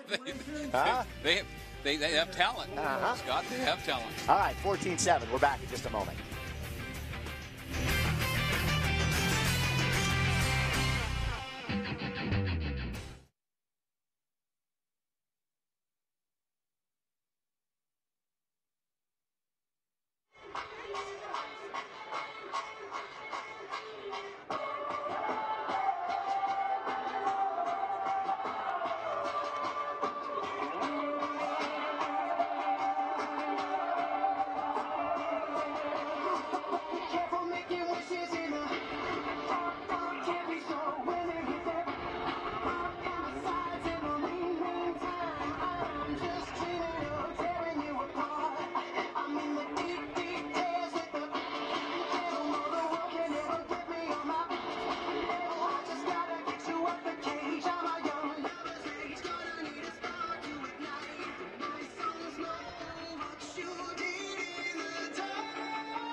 back, everybody, to Memorial Stadium in Great Falls. The stadium lights now on. The sun continues to set. Cheerleaders with halftime entertainment. Let's go back down to the sideline with our Andy Curtis. And thanks, Scott. I'm down here with another one of the Shriner representatives. I knew I'd get it eventually. Gary Dunwoody. Now, Gary, you're the past Imperial potentate. What exactly is that? Well, that just means I was over the entire shrine internationally. So we were over everything for that 1 year from 2005 to 2006. And then I'm a member of the Board of Trustees and emeritus member of that. So you it sounds to me like you're the perfect guy for me to talk to about how important this game is to raise money for the Shriners. I don't know if I'm the perfect one, but I surely do appreciate the opportunity to do it. Yeah, this game is, Montana, we have 32 high school all-star games. And this past year, Montana, this game raised more money than any of the other 32. So they were number one on the 71st game last year. So it's all very important, not only for the money they raise, but just for the marketing and the exposure and letting everybody know what we're all about. And in this particular area, Spokane is really the one that's associated. But we do have 22 hospitals, okay? And then our budget this year, in 2019, the budget's going to be $963 million. So we're almost $1 billion a year budget. So, and as you know, the hospitals are there to treat kids, no charge, anyway. And the local temples, like the 3 local temples of Montana, what they do is they even transport the parents and the kids so they don't have to pay that expense. So it's very, very essential that events like this continue, and we have the participation of the nobility of the Montana Shrine Club. Yeah, that's incredible. And in your opinion, you've been around this game for a while and around the rest of it. Why do you think Montana is such a good fundraising area and opportunities here in Montana for the Shrines Hospital? Yeah, I've been here a couple of times, not to your game, but I've been to Montana, and why wouldn't you be a good fundraiser? I mean, actually, the state is the fourth largest as far as geographically goes, but just got a little over 1 million people. But good gosh, what they do was so little, and it's been proven that this is a great area for Shriners and Shriners hospitals. We're most appreciative for everything in this blue sky state does for Shriners. So any advice to people watching at home? Donate, call, do whatever you can? Absolutely. If any of the need arises, anything, go to our website, www.shrinershospital.com. Contact us in any way. And if you've been watching, and we started marketing quite a bit lately, and we have a little guy named Alex that does a lot of the commercials and all, be sure and look at that. But yeah, you find any Shriner, they'll take your money. We'd be glad to get it. Okay. And a perfect opportunity to give that money to the Shriners. We've got the phone number up on the screen right now. And Gary, I know you're not from here, but you've been here a few times. Sure. And I hate to drop this question on you, but I'm going to ask you, who do you think's going to win this game? You've seen one half of football so far. What's your opinion? Well, my opinion is that right now, I think the West, it looks to me like they got a great receiver on the West, number one. And I don't know if they're going to be able to cover him without having pass interference. So if I was projected, I'd say that West has the best chance to win the game as far as somebody that doesn't know anything about either one of them. You know more than I do. Gary's going to be here on the sideline for the rest of the game. Thanks, Gary. Back to you guys up in the booth. I don't know where in the South he said he was from, but he's got to love the zero humidity up here by comparison, right? Oh, yeah. What a beautiful night, Scott. I mean, and it's a beautiful campus, too. The tradition of Great Falls and Memorial Stadium, and a lot of state championships won in this one under Jack Johnson and Dale Poley and Carlson before that. I mean, there's a rich history. It's just a neat place to be. Football under the Saturday night lights at Memorial Stadium in Great Falls. West over the East. We still have a half to play. We're back in just a moment.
Welcome back to a beautiful night in Great Falls, the Electric City. Friday night football on a Saturday night, if you will, right? Under the lights, nonetheless. Halftime at your East-West Shrine game. West All-Stars lead it 14-7. Scott Breen along with Greg Upham. And Greg, walk us through the first half. Yeah, I think, when the game started out, Scott, it looked like the East was, going to demonstrate that they were ready to go, and they being West was confused. And I thought the East coaching staff was doing a nice job of keeping them off balance. But then, the freight train got going, and that's Seth Snyder, and it opened up that offense. And when you start looking at the stats, in total yards, the East at 159 and the West at 261. 90 yards passing for the East and 124 for West, 69 for the East rush, and 137. That's a big difference right there. 137, and most of that Snyder. And it's setting up that passing game too. But what's interesting in the score is all-star games, all-star players. We've talked about it the whole half. And Rothwell keeping himself alive at 6'3", 200 pounds. You could see his size. He was wrapped up, and Watt was going down and made a touchdown play there. Winterburn did the same thing. I mean, he kept plays alive with his feet. But how about the catches by the receivers? I mean, big catches, pirouette catches going, turning, and then we see some power plays like Kopang when they went to him in the second half, and a couple little slip screens, middle screens, and he breaks 6 tackles in one play to keep a drive going. And so there's some talent on the field. All right, we're going to find out in the second half who wants this thing. It's a 1-touchdown difference. Down to the sidelines again with our Andy Curtis. Down here with East head coach Levi Wesche. You guys started out strong in the first half, but West got a little bit ahead of you going into halftime. What you tell the guys in the locker room? I told them, number one, we got to stop shooting ourselves in the foot. We had 2 turnovers inside the red zone in the first quarter. That's 3 trips to the red zone where we don't get points. So that's unacceptable, and we got to play better than that. Any other small things that you're looking to improve upon? We got to stop shooting ourselves in the foot mostly. Just self-inflicted mistakes are really killing us right now. So. Okay, appreciate it, Coach. Good luck. Thanks. All right, Scott, back to you guys up in the booth. Oh, that's kind of the story of what both coaches told us at halftime. They've shot each other in the foot so many times, I don't think they have any bullets left. Speaking of bullets, let's take a look and show you what happened in the first half. Greg? You see the players making plays, and, boy, I'll tell you, you talked about him out of Billings, and he just came up and see Croy going to the outside, and the East had a lot of success. That's Gillum out of Browning, and you talked about those players coming up and making some great plays, and then Rothwell. How about this big long ball? How about this huge catch? Wow, what a great play! That home run off of a turnover is what set that up. You remember that? Then here comes the West trying to answer back, and they go on consecutive 95-yard-plus scoring drives. That was a quick turnover, and here's what Coach Wesche was talking about. They had the ball twice in the 3 times really in the red zone and couldn't come up with points. They get it here. Rothwell with a terrific effort. Breaks those tackles and gets in there. We see a lot of tackles broken, and here you see Winterburn making plays again. This is a big ball and another turn. And what a great catch, Tyler Chenard out of Capital. He's got a few of them. Here comes Winterburn again, doing it with his legs and the total yardage and the rushing yardage. And we talked about that play. He's going to the Cats for that as a safety, not so much as a quarterback, but he keeps a lot of things alive with his feet. Another one to Chenard. That one for a touchdown. How he held on and kept his feet in bounds, don't know. And he wasn't done.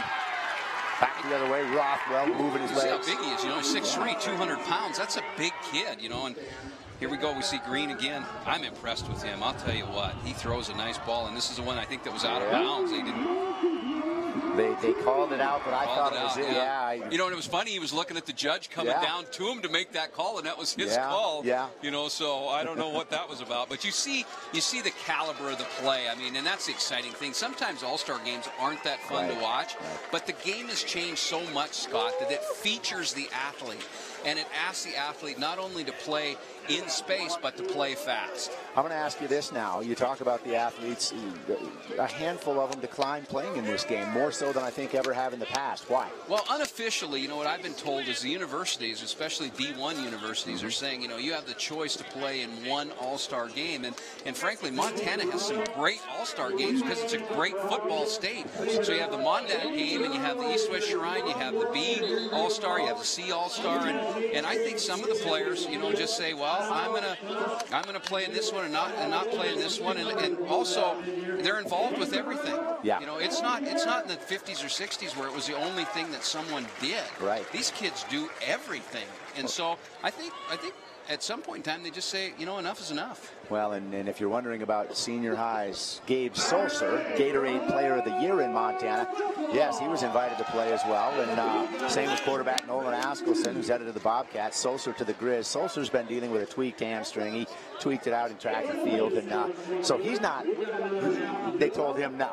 We just want you to take care of that. He's a kid who could step in and play instantly for the Grizz this season if he's healthy, you know. But if you're wondering why a handful of them declined, I think there were over 10 on the east side, and I'm not sure how many West All-Stars. But that opened the door for the next man up, some alternates, and we've seen some terrific performances from them early in this game. Here comes Kopang handling the kickoff. He's outside the 35-yard line, and the West, which won the coin toss but deferred to the second half, now has the football. Yeah, and their success has come on the ground. I'm not saying that Winterburn and Green both haven't made big plays for them. They have, but their success has come on the ground. And I, you know, in Mihelish, like I said, he cut his teeth here under Dale Pole, and you learn how to run the ball in Great Falls High. All right, it's Green back in at quarterback to open the offensive series for West. West wearing the traditional red jerseys, East decked out in the gold at Great Falls Memorial Stadium. Just underway in the third quarter. We're glad you could join us. You take a look at what Austin Green out of Columbia Falls has done in the first half. And again, he's rotating time with Caleb Winterburn at quarterback. Decent numbers there for the All-Star. Quick handoff and very short game there. Bridger Bowder again out of Hamilton. They've had good success with that inside zone play, and it's mostly when they pop inside and pop out. And most of it's been Schneider. And you see, you know, I think I have a total count of 9 broken tackles on Schneider carrying the ball today so far. And that's really to no fault of the defenders because he's such a big dude. All right, they ran a little bit of trickery there. A fake handoff, quick bubble screen out into the flat. That's caught. McCarville with his first of the night. His dad's going to go coach at Dickinson State. Yeah, great longtime Montana coach and teacher, and good for him. Yeah, I talked to him when I was leaving Helena, and he was excited about the opportunity and a career change. So, and just a fantastic teacher and a fantastic person. Here we go now, third down. Big stop for the East here. If they can get it, they put pressure on Green. He escapes it, and he gets outside. He'll pick up the first down out near midfield. Wow. Boy, again, how many times have we seen these guys keep plays alive with their feet? And good pressure out of the East defense. And this is what you don't want. This is as an East coach, you do not want West to go down and score. They'll go up by 2. Yep. And they're, you know, East has not been able to establish themselves in scoring runs. 1st and 10 from just inside midfield.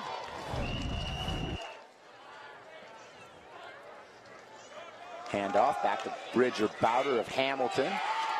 Carves his way ahead for about 5 yards. That'll bring up second and about 5 or 6. You can see the adjustment that the West has made, and frankly, we're going to run the ball. And I figured that, you know, and they want to wear people out at 15-minute quarters. That, you know, the sun's down now, so it's much cooler, but that run game just wears on you and wears on you. And I'll bet you Mihelish stays patient with it. How quickly though do they go back to that deep ball where they sucker the DBs in and sucker them in, and then he lets one go deep.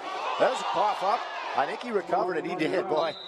Again, that's that mesh point. You know, you only have so many, a week to practice. And, yep. And that's a hard. You make it look easy, but you see he'll put it in the breadbasket there a little bit, and he clamped down too tight and pulled it out, and you see what happens. And they call that the mesh point.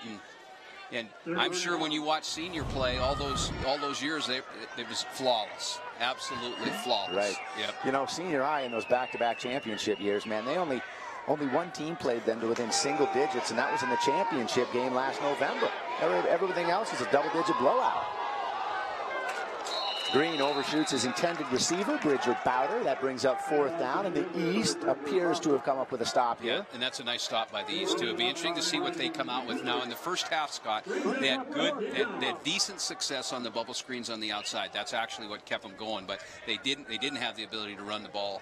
And so it'll be interesting to see what Weshy wants to do and see what he thinks he can do.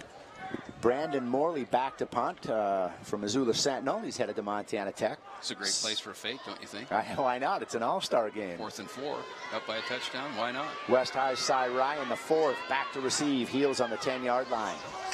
Morley, rugby style, unloads it. That hit. It hit him, but it hit a defender first. So the ball is down. Looks like it did. Looks like it got Gabe Kirkley. Yeah, so the East will come up with its first possession of the second half, and we'll keep it right here. Just over 12 and a half minutes left to play in this third quarter. Watch what happens on the punt, Greg. That's the first. You know what's interesting here is it's a rugby punt, and they haven't done that all day. And so, yeah, the ball hit. Can't tell who that is. It was Gabe Kirkley out of Dillon. Gabe Kirkley, but the ball's dead right there. But first time we've seen a rugby-style punt. Why is that? Fake. Fake's wonder. coming. You wonder. Fake's coming. All right. Here we go. 1st and 10. Garrison Rothwell of CMR in at quarterback with 5 wide receivers. He pulls it down, lets it go, got a man wide open. Goodbye. Oh, that's why. Ben LeBeau, Billings Senior, friends. Wow. We've seen that a couple times tonight where the corners have come in and played like linebackers, and they're not. And so that's a great play. And you know what? I like the way Rothwell plays that. I mean, he's pretty good. I was going to ask you if he sold it that well or if he really was going to run, and then he looked up and said, wow. I think it's a broken play. I think when we take a look at it this again, I think it's a broken play. He comes back and... Well, maybe not. Hard to tell. Wow. But even though the corners are looking inside, it's happened on both sides of the ball, and your job is to stop the pass, not the run. LeBeau's been in the end zone a few times for Billings Senior, and got to feel good to get back in there on a July Saturday night. PAT for the tie. Drills it. Jeremiah Payne. We're knotted at 14 in the second half early on. We'll go to break and come back. Don't go anywhere on this Saturday night.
Falls Wildcat and Class A state champ Ben Windauer will join the Ordigger family and pursue a degree in engineering.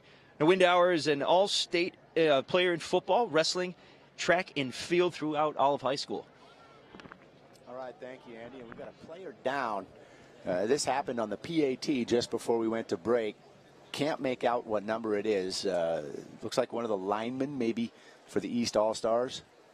Boy, and that's the one thing you don't want to see. And you know, they try and help each other too. I mean, you know, they're not cut blocking inside, and they're not doing those kind of things because they know what they're doing. So good to see him up and going. Bruce Spang of Billings Skyview, a big defensive lineman, terrific player for the Falcons. And he's up helping himself off the field, so that's terrific news. Well, here we go. Early third quarter, tied at 14. Couldn't ask for a much better football game. Yeah, nice bounce back by the East, you know, making plays. And Rothwell's put 2 touchdowns in just off that alone. I mean, his play. Mostly penalty-free tonight. We talked about that in the first half. It's been terrific. Balls hit the ground a few times, but I think off the top of my head, just 1 turnover per team to this point. These guys are able to corral those and get them back. Yeah, you know, it's the play mistakes aren't costing, it's the mental mistakes. Mental mistakes, if there's 14 or 21 points scored tonight off mental mistakes, just not staying with the play, you know, blown coverage or coming up to stop the run and letting the receiver go deep. And receivers are taught too, as soon as the quarterback scramble, there's some are to come in and some are to go deep, and they'll just go automatically, and you know, it's a scramble drill. The offense is practicing. Well, that was the East's first touchdown since the first quarter of this football game, so they're back on the board with a little bit of momentum. Tylen Croy of Huntley Project on to do the kicking duties here. Bowder's back deep, along with Copane. Bowder's going to handle it inside his own 5-yard line, cut to his left. He's got a seam, too. Oh. And it closed up in a hurry, didn't it? He's out across the 20-yard line. Not terrible starting position for the West. Give you one more look at the touchdown just a few minutes ago, and we talked about blown coverage, but Rothwell really sold it. That quarterback fakes it and look at nobody within 15 yards of him. Yeah, and they call it. I can't see what the number 2 receiver did, but if he held tight, it's called a sucker screen, and that could have been it. I just couldn't see the number 2, and they do what they want is they want the corner to settle his feet, just like what happened. That Commons Furniture replay. Green up the middle. They go right. You said it at halftime. They were just going to try to ride Seth Schneider in the second half, and there he is for a short game. But we'll see what they do. Pick up a 4, almost 5, and I'll bet his yards per carry, Scott, is somewhere in 10 yards per carry. I don't know what our stats guys say, but I'll bet it's close to that. Second and about 6. Hands to him again. Snyder, big hole, turns on the wheels, out across the 40-yard line for another first down. He's pretty special, isn't he? I mean, he's getting a lot of that. He's elusively fast. Going to the University of Idaho to play for Paul Petrino. Yeah, and Petrino's got that program going too. Just watch how he sets the runs up. He's just very patient and just pops. He loves inside and outside, and inside he's got great lateral movement. They go to him again, moving laterally and powering forward. Gain of about 5 yards, maybe 6. And you see the frustration too starting already. I mean, these guys that are playing here are used to winning, and they're not used to getting pushed back. And you have to compliment the West offensive line too. I mean, they're getting that push, and Snyder's picking his holes, but they're getting some movement. So now as a defensive back, you have to be very careful because play action could be coming at you, and they've got receivers who can stretch. Give it to him again. Tap dances to the outside. Nice defensive play there for the East All-Stars. That's Kevin Bays out of Great Falls High here. And both quarterbacks, both Winterburn and Green, can pull the trigger. We've shown it. They're not afraid to. So this is 3rd and short. This is a dangerous down for East right now. East came up with the defensive stop on the last possession. We'll see if they can get it done again here. Double inside Blacker blitz. Had a chance to make the play, but didn't get there. There goes Levi Giannicaro with a somersault down to about the 20-yard line. And the East sold the farm too. It was a double 8-gap blitz. If we can take a look at this again, and if you're going to decide to bring both boys inside, then you got to play man coverage behind it, and that's scary with Giannicaro on the outside. I mean, look at him move for look a big how guy. Fast. Yeah, big guy. And then he throws a little circus act in at the end just for a little fan delight. 1st and 10 now at the 20-yard line. West on the move, back to Schneider, the power game. He'll gain 5 yards. They get great movement. They're just that inside-outside zone, and he's stepping inside and then outside. And whatever scheme the West has up front, it's working. The East is going to have to change it. Brings up 2nd and 5 from the 15-yard line. Giannicaro, Schneider.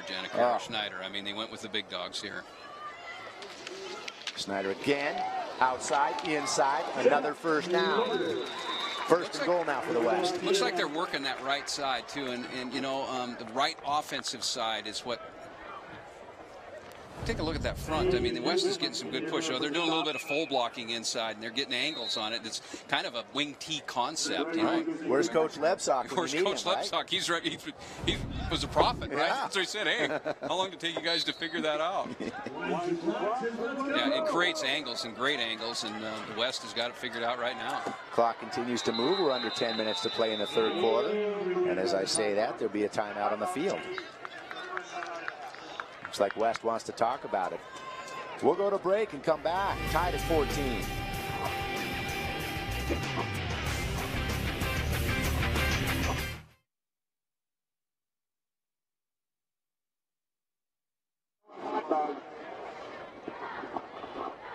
Selling some hot dogs. Get down there and grab one.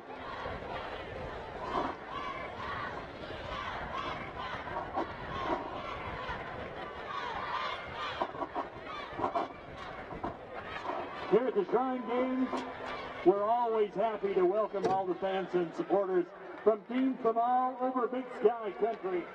We are very proud of our sportsmanship. So here at the Shrine Games, it's tradition. The players will play, the coaches are going to coach, the officials do the officiating, and the fans, you're always positive and encouraging. Your sportsmanship is well noted and appreciated.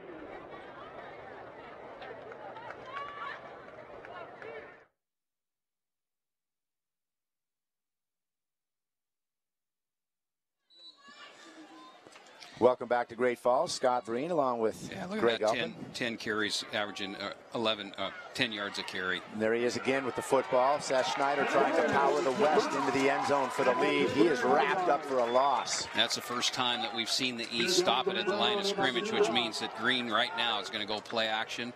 Probably a waggle where they'll bring that tight end across. As we see the tape, it's another Class A kid, Justin Brown, defensive end out of Miles City. Nicely done there. Second and long, second and goal, in fact, from outside the 10-yard line. They hand it inside again.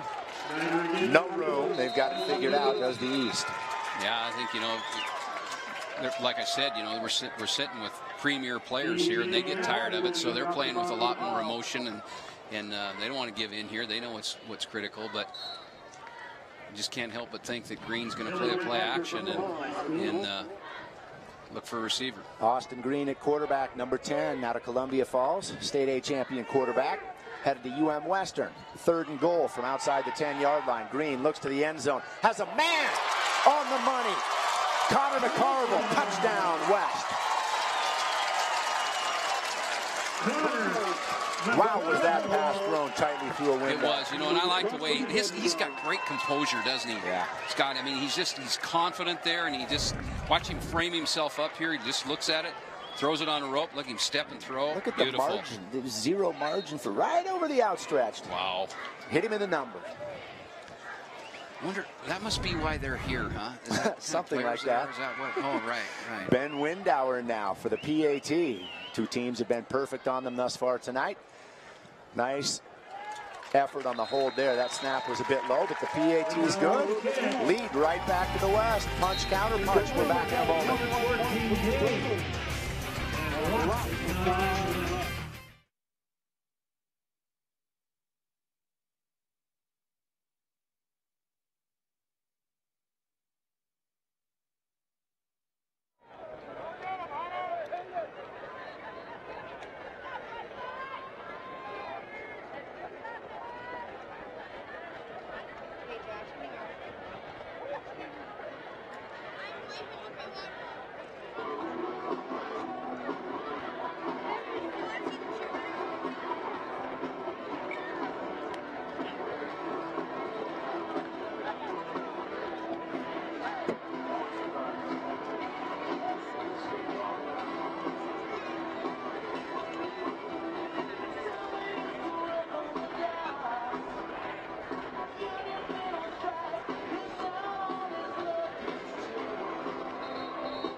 What a sky. Welcome back to Great Falls. Memorial Stadium, site of your 72nd annual East-West Shrine game.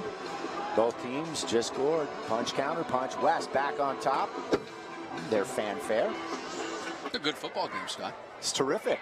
That's a very good game. Last year's looked like it might get out of hand at Rocky Mountain College. East had a fat lead. West came back in the third quarter to regain the lead in the fourth. And then the East bounced back to win it. They own the series. All-time 39-32. That's covered up by Cy Ryan the fourth. Is he trying to kick it that way, or is it just that looks like about my 7-iron? Where it doesn't go very well. I want it to go, right, but it doesn't. Right. Well, it stayed in bounds. And it stayed in play there. It played it great. I mean, if he's trying to do that, I'm very proud of him. But but if he isn't, I think that's luck. Yes.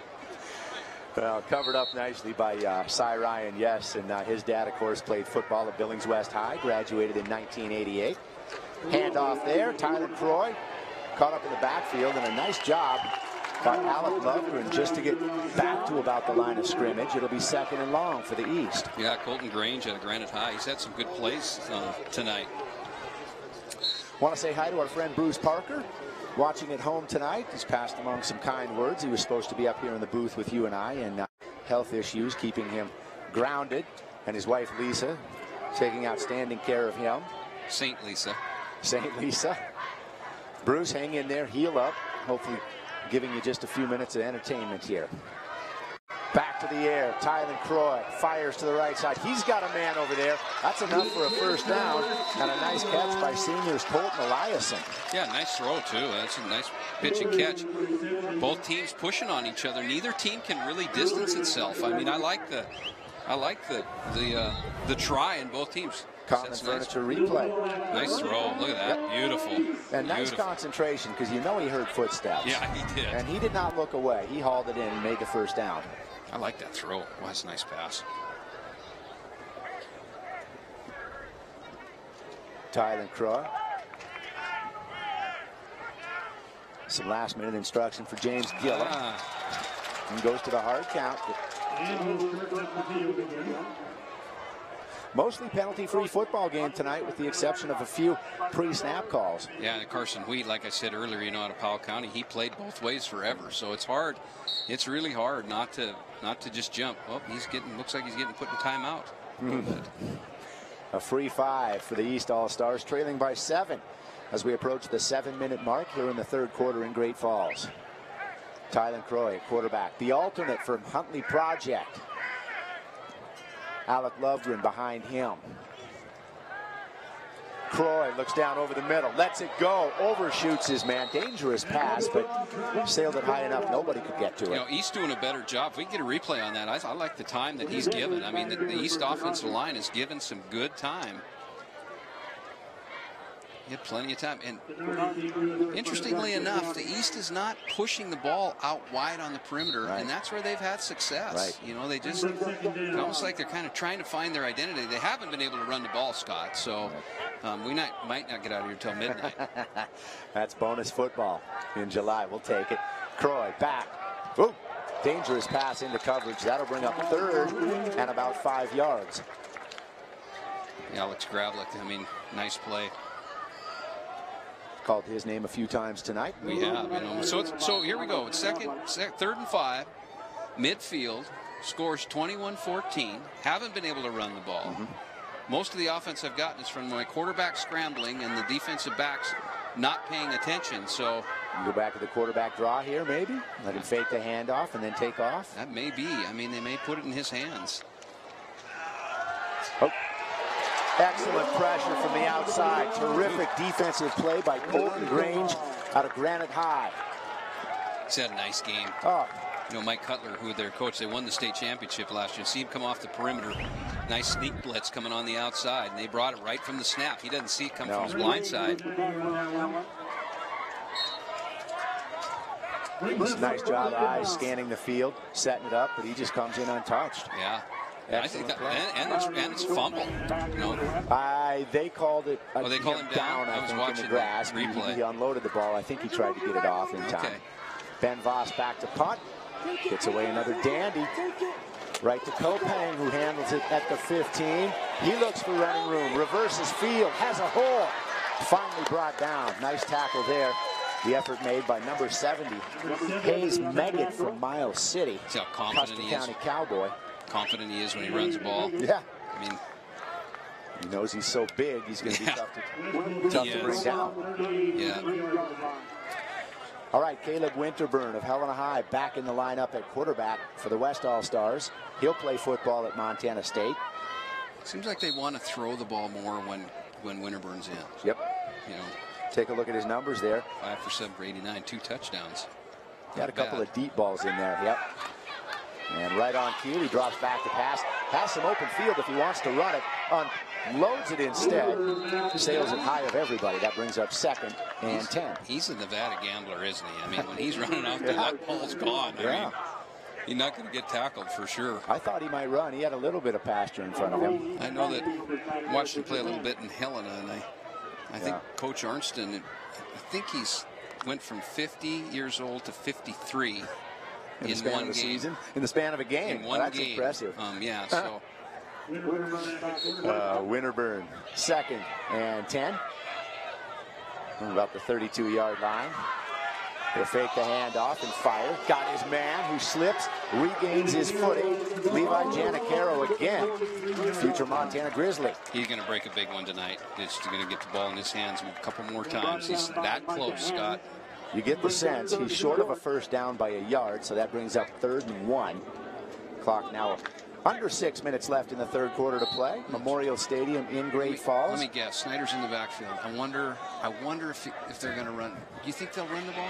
If you're coaching the East, do you say, oh, look at that. You don't sell out. That could have been a push, but now Winterburn's going to have the first down. And he had a man wide open, too, down the sideline. I think that was Tyler Chenard again, but let's look at it again. I see a little zone read this time. Looked like a push all the way. He wanted that all the way. Ferguson on the stop. Just outruns his man. Yeah, you got to get him in acting school. He's got to act a little bit better. Sawyer Torgerson from Sydney had a chance to stop him just short of the first down, but excellent running ability there from Caleb Winterburn. On 1st and 10, they fake another handoff. Oh, it's intercepted.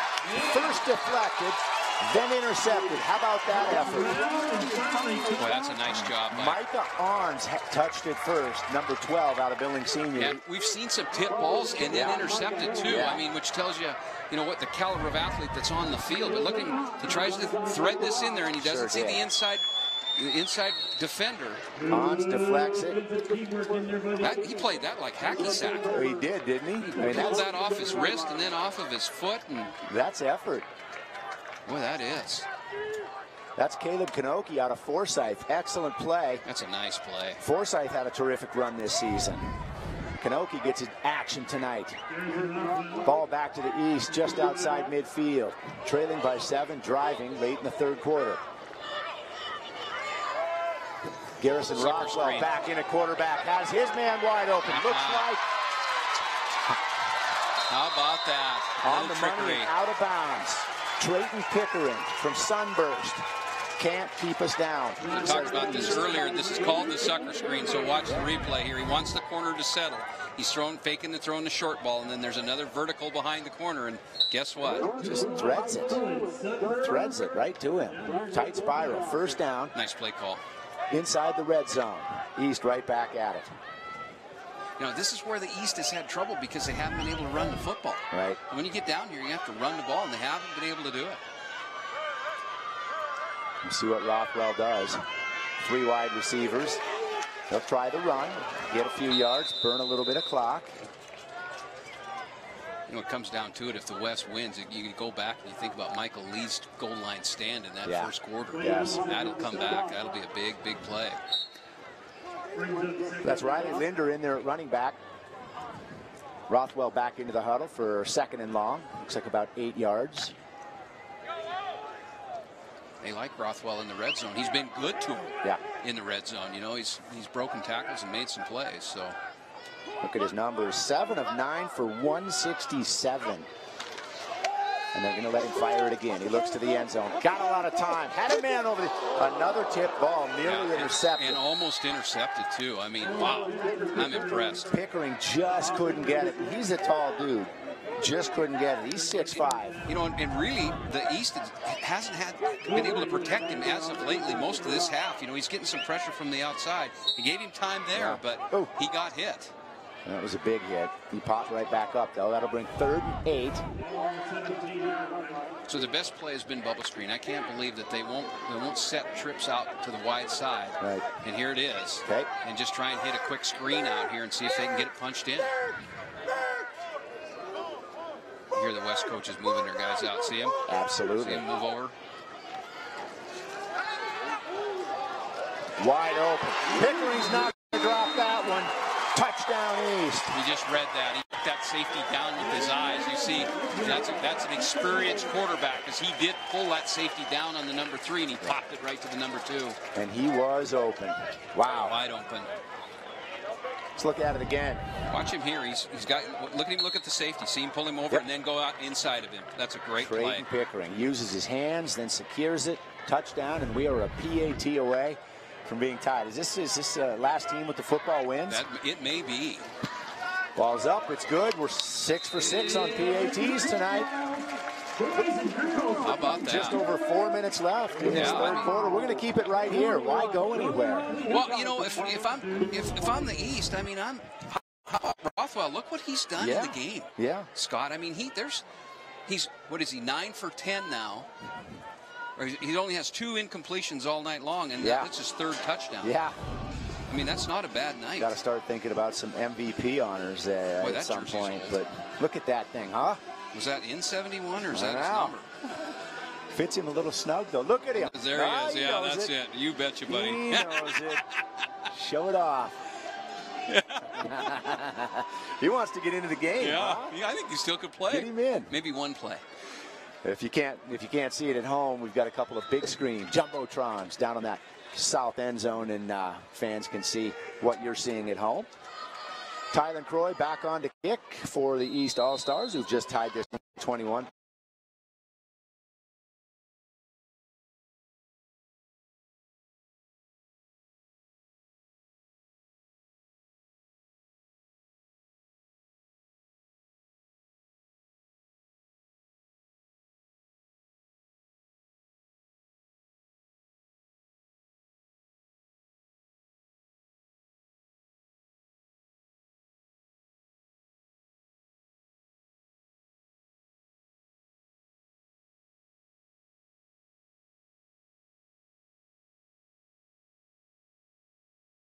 Big defensive tackle, comes up with the interception. Great effort. I can't tell. But Floyd, is that Floyd that ran him down, the quarterback? Yeah, forced him out? I think he's got to buy a soda for his buddy on the outside, because that's what caused this ball to get thrown. It was pressure. There it is, right there. Yep. So there's, okay. Threw it right to him. Great interception, takes off. But watch Croy come back into the picture. Nice effort. No, it was 50 and Croy as well. So give some credit there to the big guy from CMR, Casey Boudet. Yeah, now we see 4th quarter. Now we see Snyder back in at running back. As expected. There he is. Look at that. 3 yards in a cloud of turf. I'll tell you what, though, the East has, you know, they haven't faced Schneider much in the 3rd quarter, but they drew up that run game, and West wasn't able to run at will like they were earlier in the game. And so it'll be interesting to see if they can continue to do that. I think the West is going to have to break their pattern here and throw the ball. Austin Green back in at quarterback.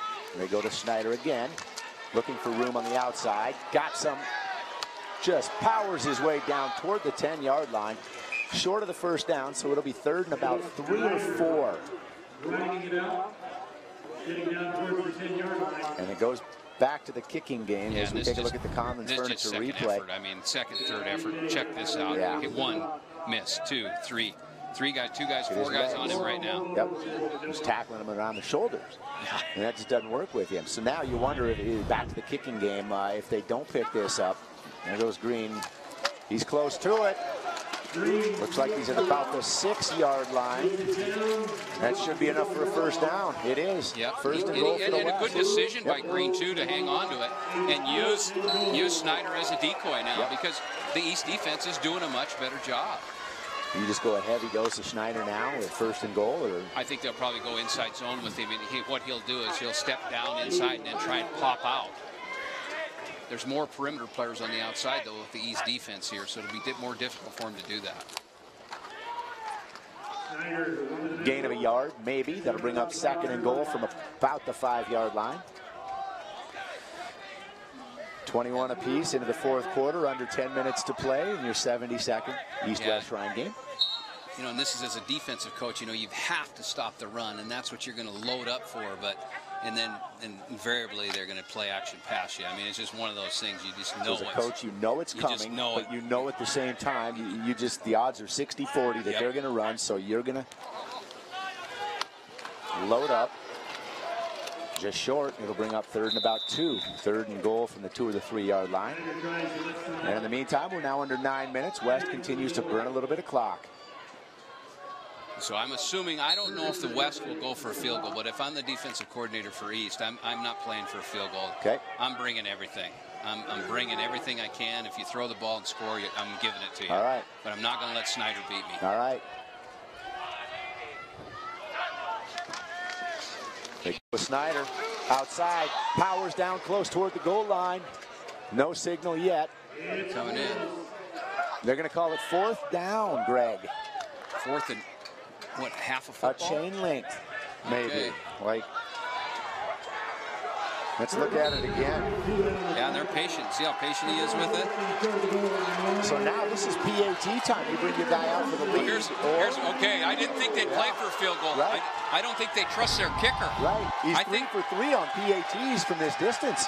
But wow, he didn't get it. What a stand for the East defense. 4th and goal for the Wow, and this crowd is on their feet, Scott. Wow, oh my gosh. Do you take the PAT length field goal? I don't know.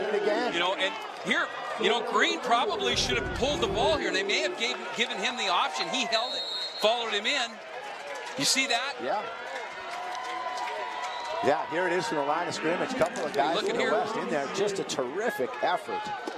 Boy, the East did a nice job of reestablishing the line of scrimmage. I mean, hats off to the East defense. What a great effort. Clogged it up. Garrison Rothwell back in at quarterback from CMR. Now for the East Football All-Stars from their own 1-inch line. And I don't think they're afraid to throw the ball out of here either, Scott. That's all he's done all night. Right back to it. Had some breathing room.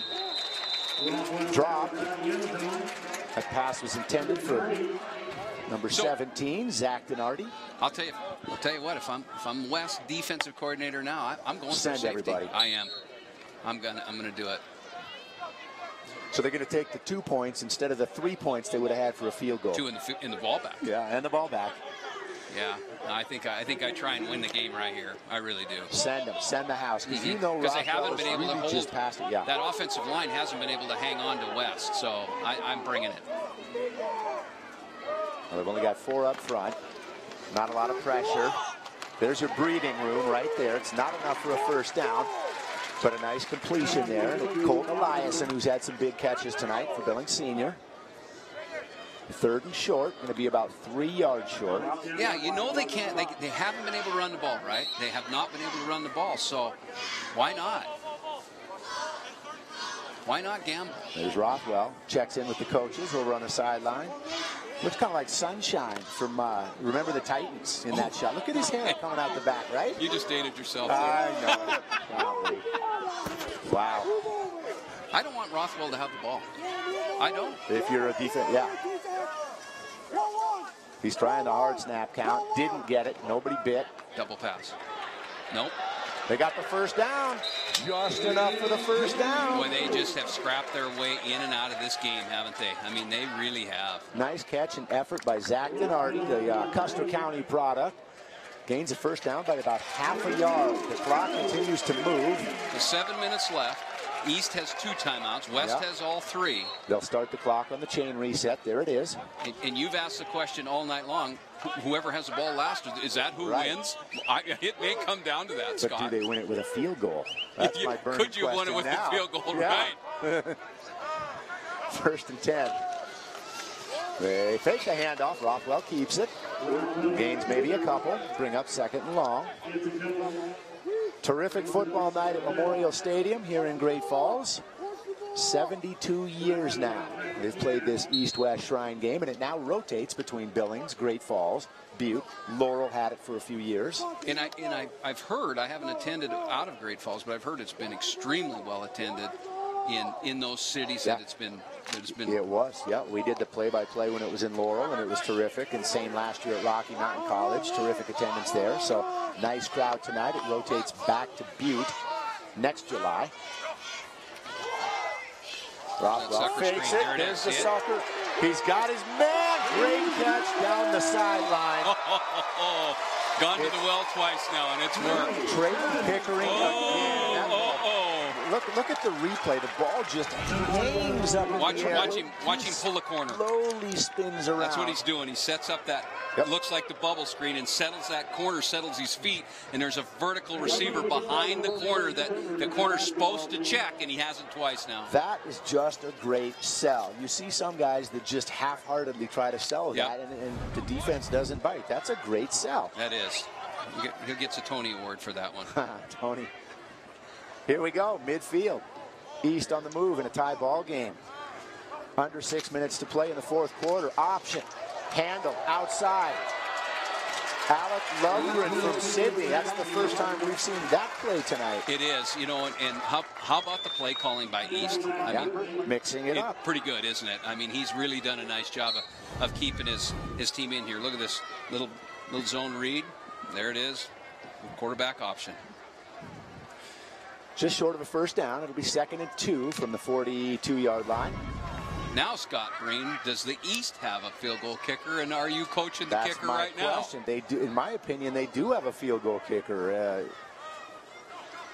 It's either Tylen Croy or Ben Voss, and they're both. One of them's 3 for 3 on PAT attempts tonight.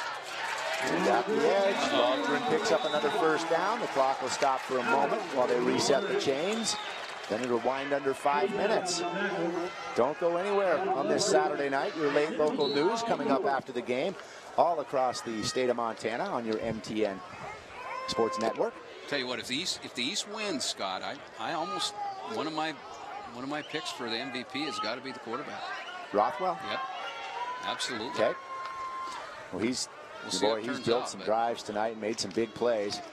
Unloads it again. That one's wrapped up in a hurry, but look at that. Look at that. We've seen it on the other side of the ball. That's Eliason again, just busting free. We've seen Janet Carroll break some tackles for the West and some other guys, Chenard, but here comes the East with a little bit of strength. Look at the Commons Furniture replay. How many second efforts have we seen out of athletes tonight? Yeah. That's what this is. So he breaks a little tackle there, breaks the tackle there. Look at that, 2, 3. You know, and it's hard. Here's another, you know, in fairness to the tacklers, it's hard to get in a tackling rhythm in a week. Well, Ben LeBeau, his senior high teammate, gave him the block right there at the first impact. So a couple of senior high guys teaming up there. Rothwell keeps it after the fake handoff, and again, he sold that really well. He's got enough for the first down. You don't know what they're going to do as a defensive coordinator. No, you don't. Right he has West, the offensive coordinator, whoever it is, if it's Wetzy or not. But look at Rothwell. Watch this. I mean, that's a sell. He took 2 or 3 steps with him. That's an old-fashioned option ride. Yep. Very, very good. He's having a game, boy. East inside the red zone. Must be Under the hair. 4 minutes to play. Got to be the hair, Sunshine. I wished I could grow it like that. You remember the arm Sunshine had? He threw that thing to 90 yards downfield. I know it. First down from the 18-yard line. Lobs it up. Corner end zone pass. Almost intercepted. And a nice defensive play as well by the wide receiver, but that was Caden Lottie again, and he's been close on. He has. Here's a really good look at it. He gets right inside, and that's a good receiver he's on, too. He just sits out right inside that perfect seam, reach back and feel the receiver. Yep. Should have intercepted it, actually. Nice job.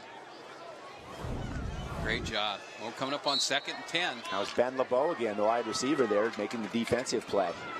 So the clock stops on the incompletion. Under 3.5 left tonight.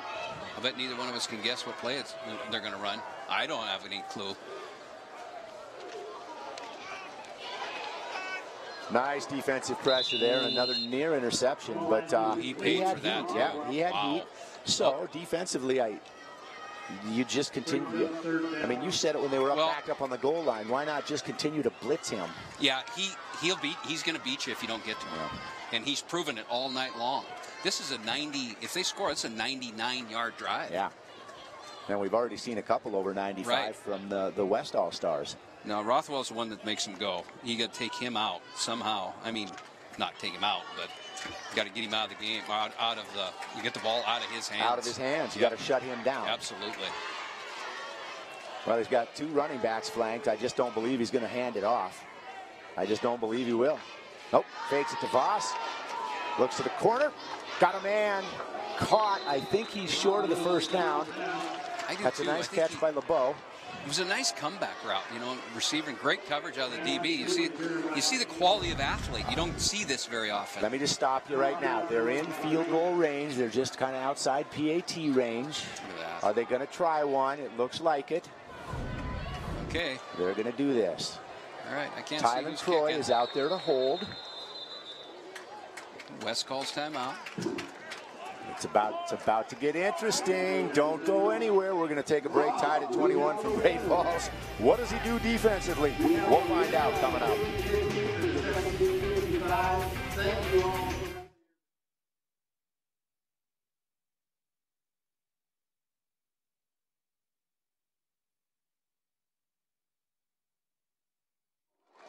you to her. And thank you all for that. Amazing. A big time and a generous donation. Thank you, Diana.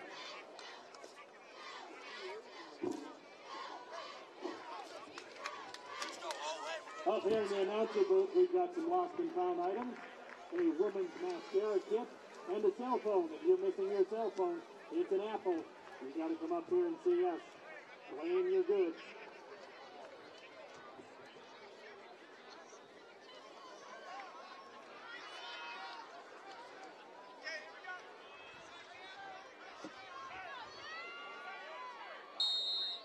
Jeremiah Payne.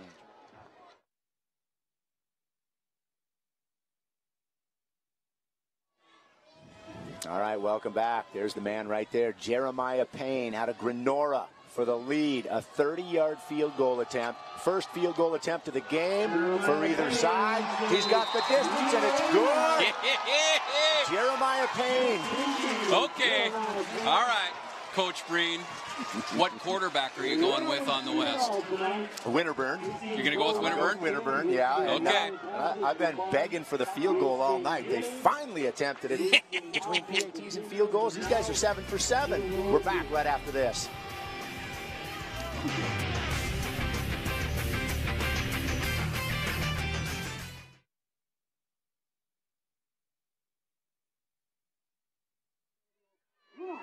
Football game.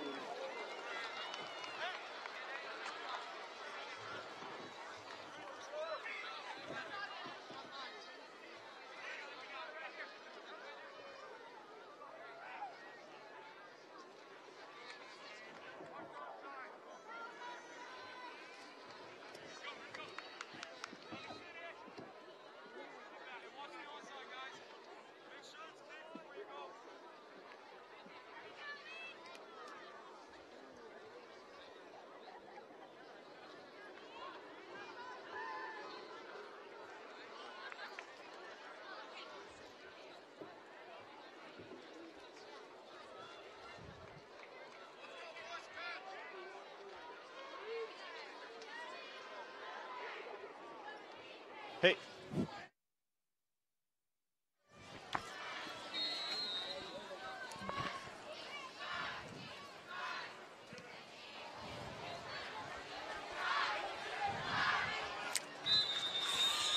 Well, we're back, and that's an out-of-bounds kick, so it's going to set the West up in terrific. So be ready for I don't think the, 3 down. I don't think the kicker's strong enough to get it deep, and they don't want Schneider or Giannicaro to touch that ball. That makes sense, hence the squib kicks much of tonight. Yep. All right, you see it just over 3 minutes left in a football game. And a reminder, right after the game tonight, we'll join your late local news across Montana. We'll not go down to the sideline for post-game interviews. We'll go straight to your late local news. Don't go anywhere. This is setting up to be a dandy. Greg? Okay, I asked you in the break. Yep. Who are you going with at quarterback? Who's in the backfield? I'll tell you one thing. I'm going to Giannicaro. I want the ball in his hands. I said I'd go with Winterburn, and they put Green in at quarterback. Austin Green, the state championship quarterback out of Columbia Falls.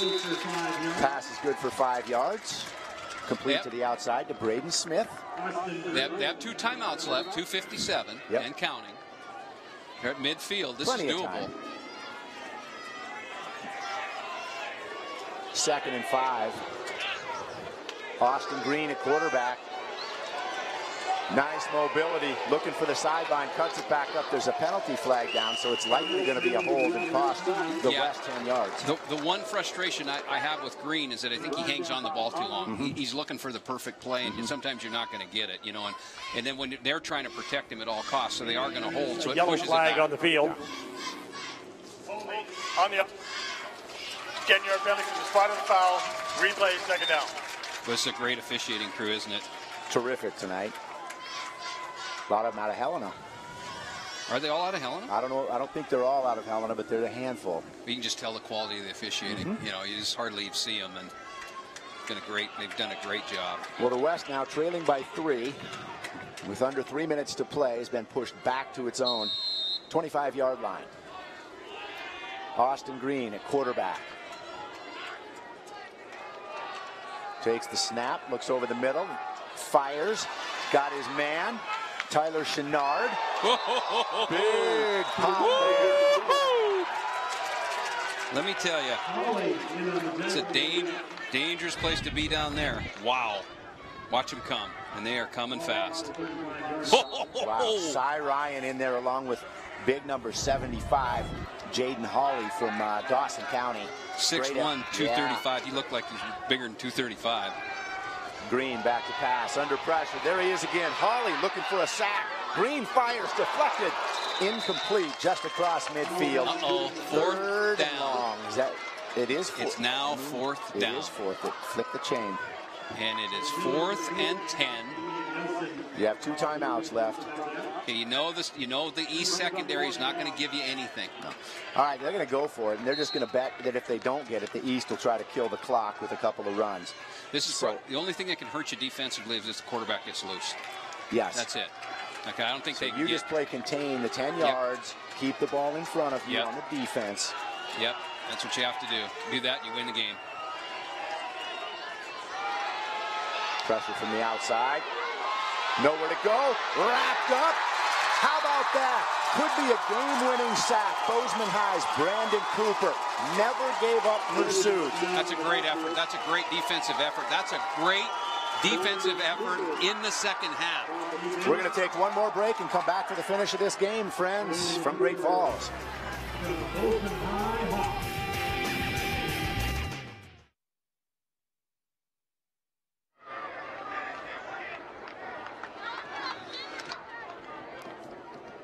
Will take over the ball on the 33-yard line.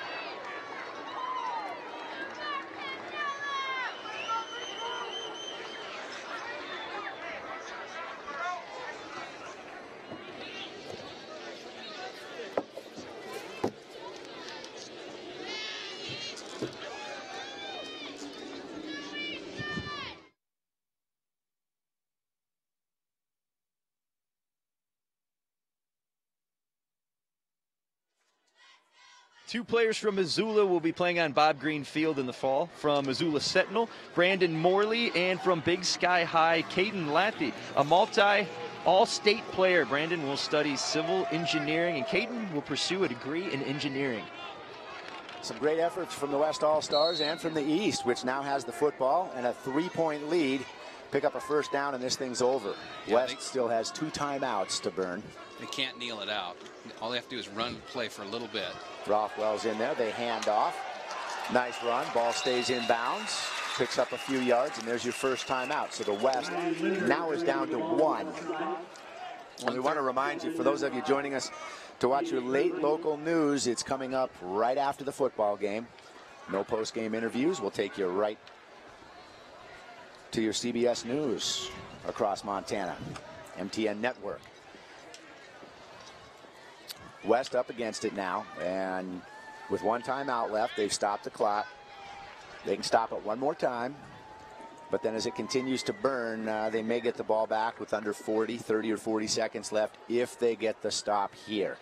East was up against it. They'd stalled early, Yeah, I mean, it looked like the West pretty much had the game in hand. Yeah. But the East just kept coming back. And frankly, they're coming back because Rothwell. Garrison Rothwell. Honestly. Have to be our MVP if they hold on to win. I think so. Not that they didn't get some good play, but do we put his name on the plaque or do we put Sunshine? Well, I think it should be his name / Sunshine. All right, I like it. It's all right. They can see what he does here. They'll run the ball again. Smaller font. Just get it on there. Second and about 5. 5 or 6 for the East All-Stars. They hand it off. Ben Voss. Now you just protect the football. Don't get stripped. Close to a first down. I think he's short. Here comes the last timeout. So now you got 3rd and half a yard. You pick up the first down here, the ball game's over. East trying to make it back-to-back wins. They won it last year at Rocky Mountain College, 38-24. A reminder, we'll take everybody to your late local news across Montana right after this football game. Minute 25 left in your 72nd annual East-West Shrine All-Star Game. We're proud to bring it to you tonight and proud to be a sponsor of the Shriners Hospital. You can still make a donation. The Children's Hospital is the beneficiary over in Spokane.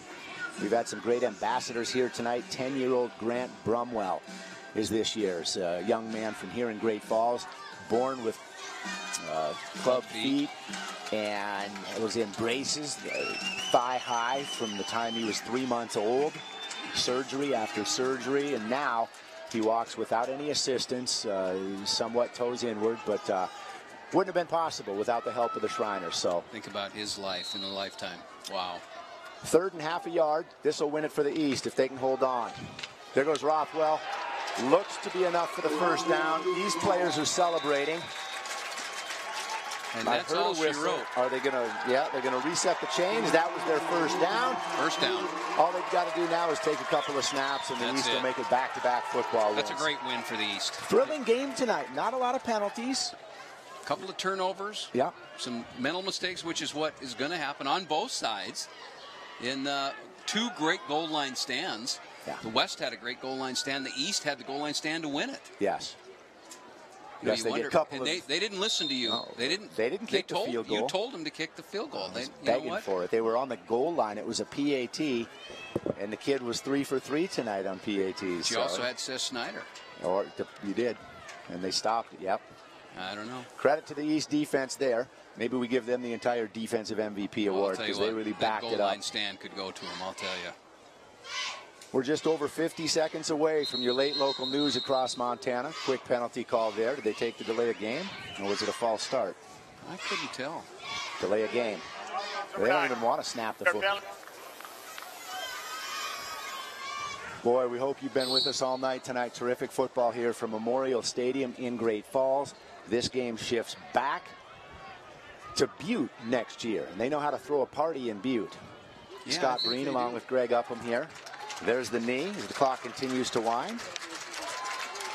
Take a look at Garrison Rothwell's numbers, Greg Upham, and tell me that's not your MVP tonight. Yeah, 13 for 19, 242, 3 touchdowns and 1 interception. And what isn't in there is the plays that he made off of his feet, off scrambles. Yep. I mean, he did. He is the MVP of the game, and hats off. The sunshine view right there. There you got remember it, man. the Titans, remember the Rothwell. That's it. Takes the snap, takes the knee, and that'll do it from Great Falls, That's friends. a great effort. East over the West tonight in your 72nd annual Shrine Game. There's the Gatorade / water bath.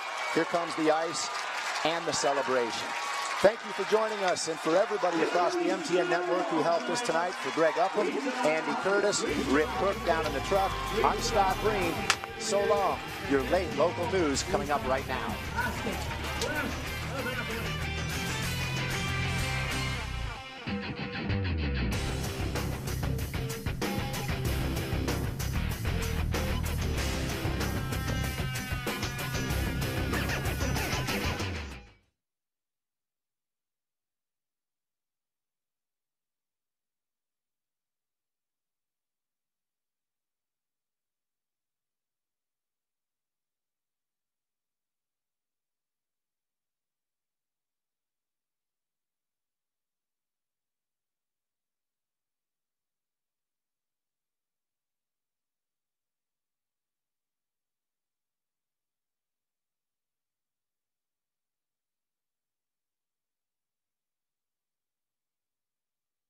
Occurring in Sweetgrass County.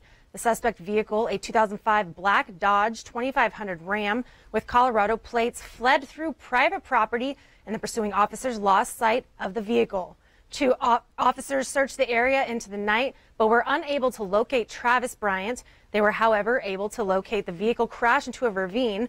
Park County deputies flew in a helicopter the next morning in an attempt to locate Travis and were unsuccessful. Sweetgrass County deputies and Forest Service law enforcement also assisted with search efforts from the ground. After responding to a 911 complaint in the area, officers found 2 individuals who were suspected of being involved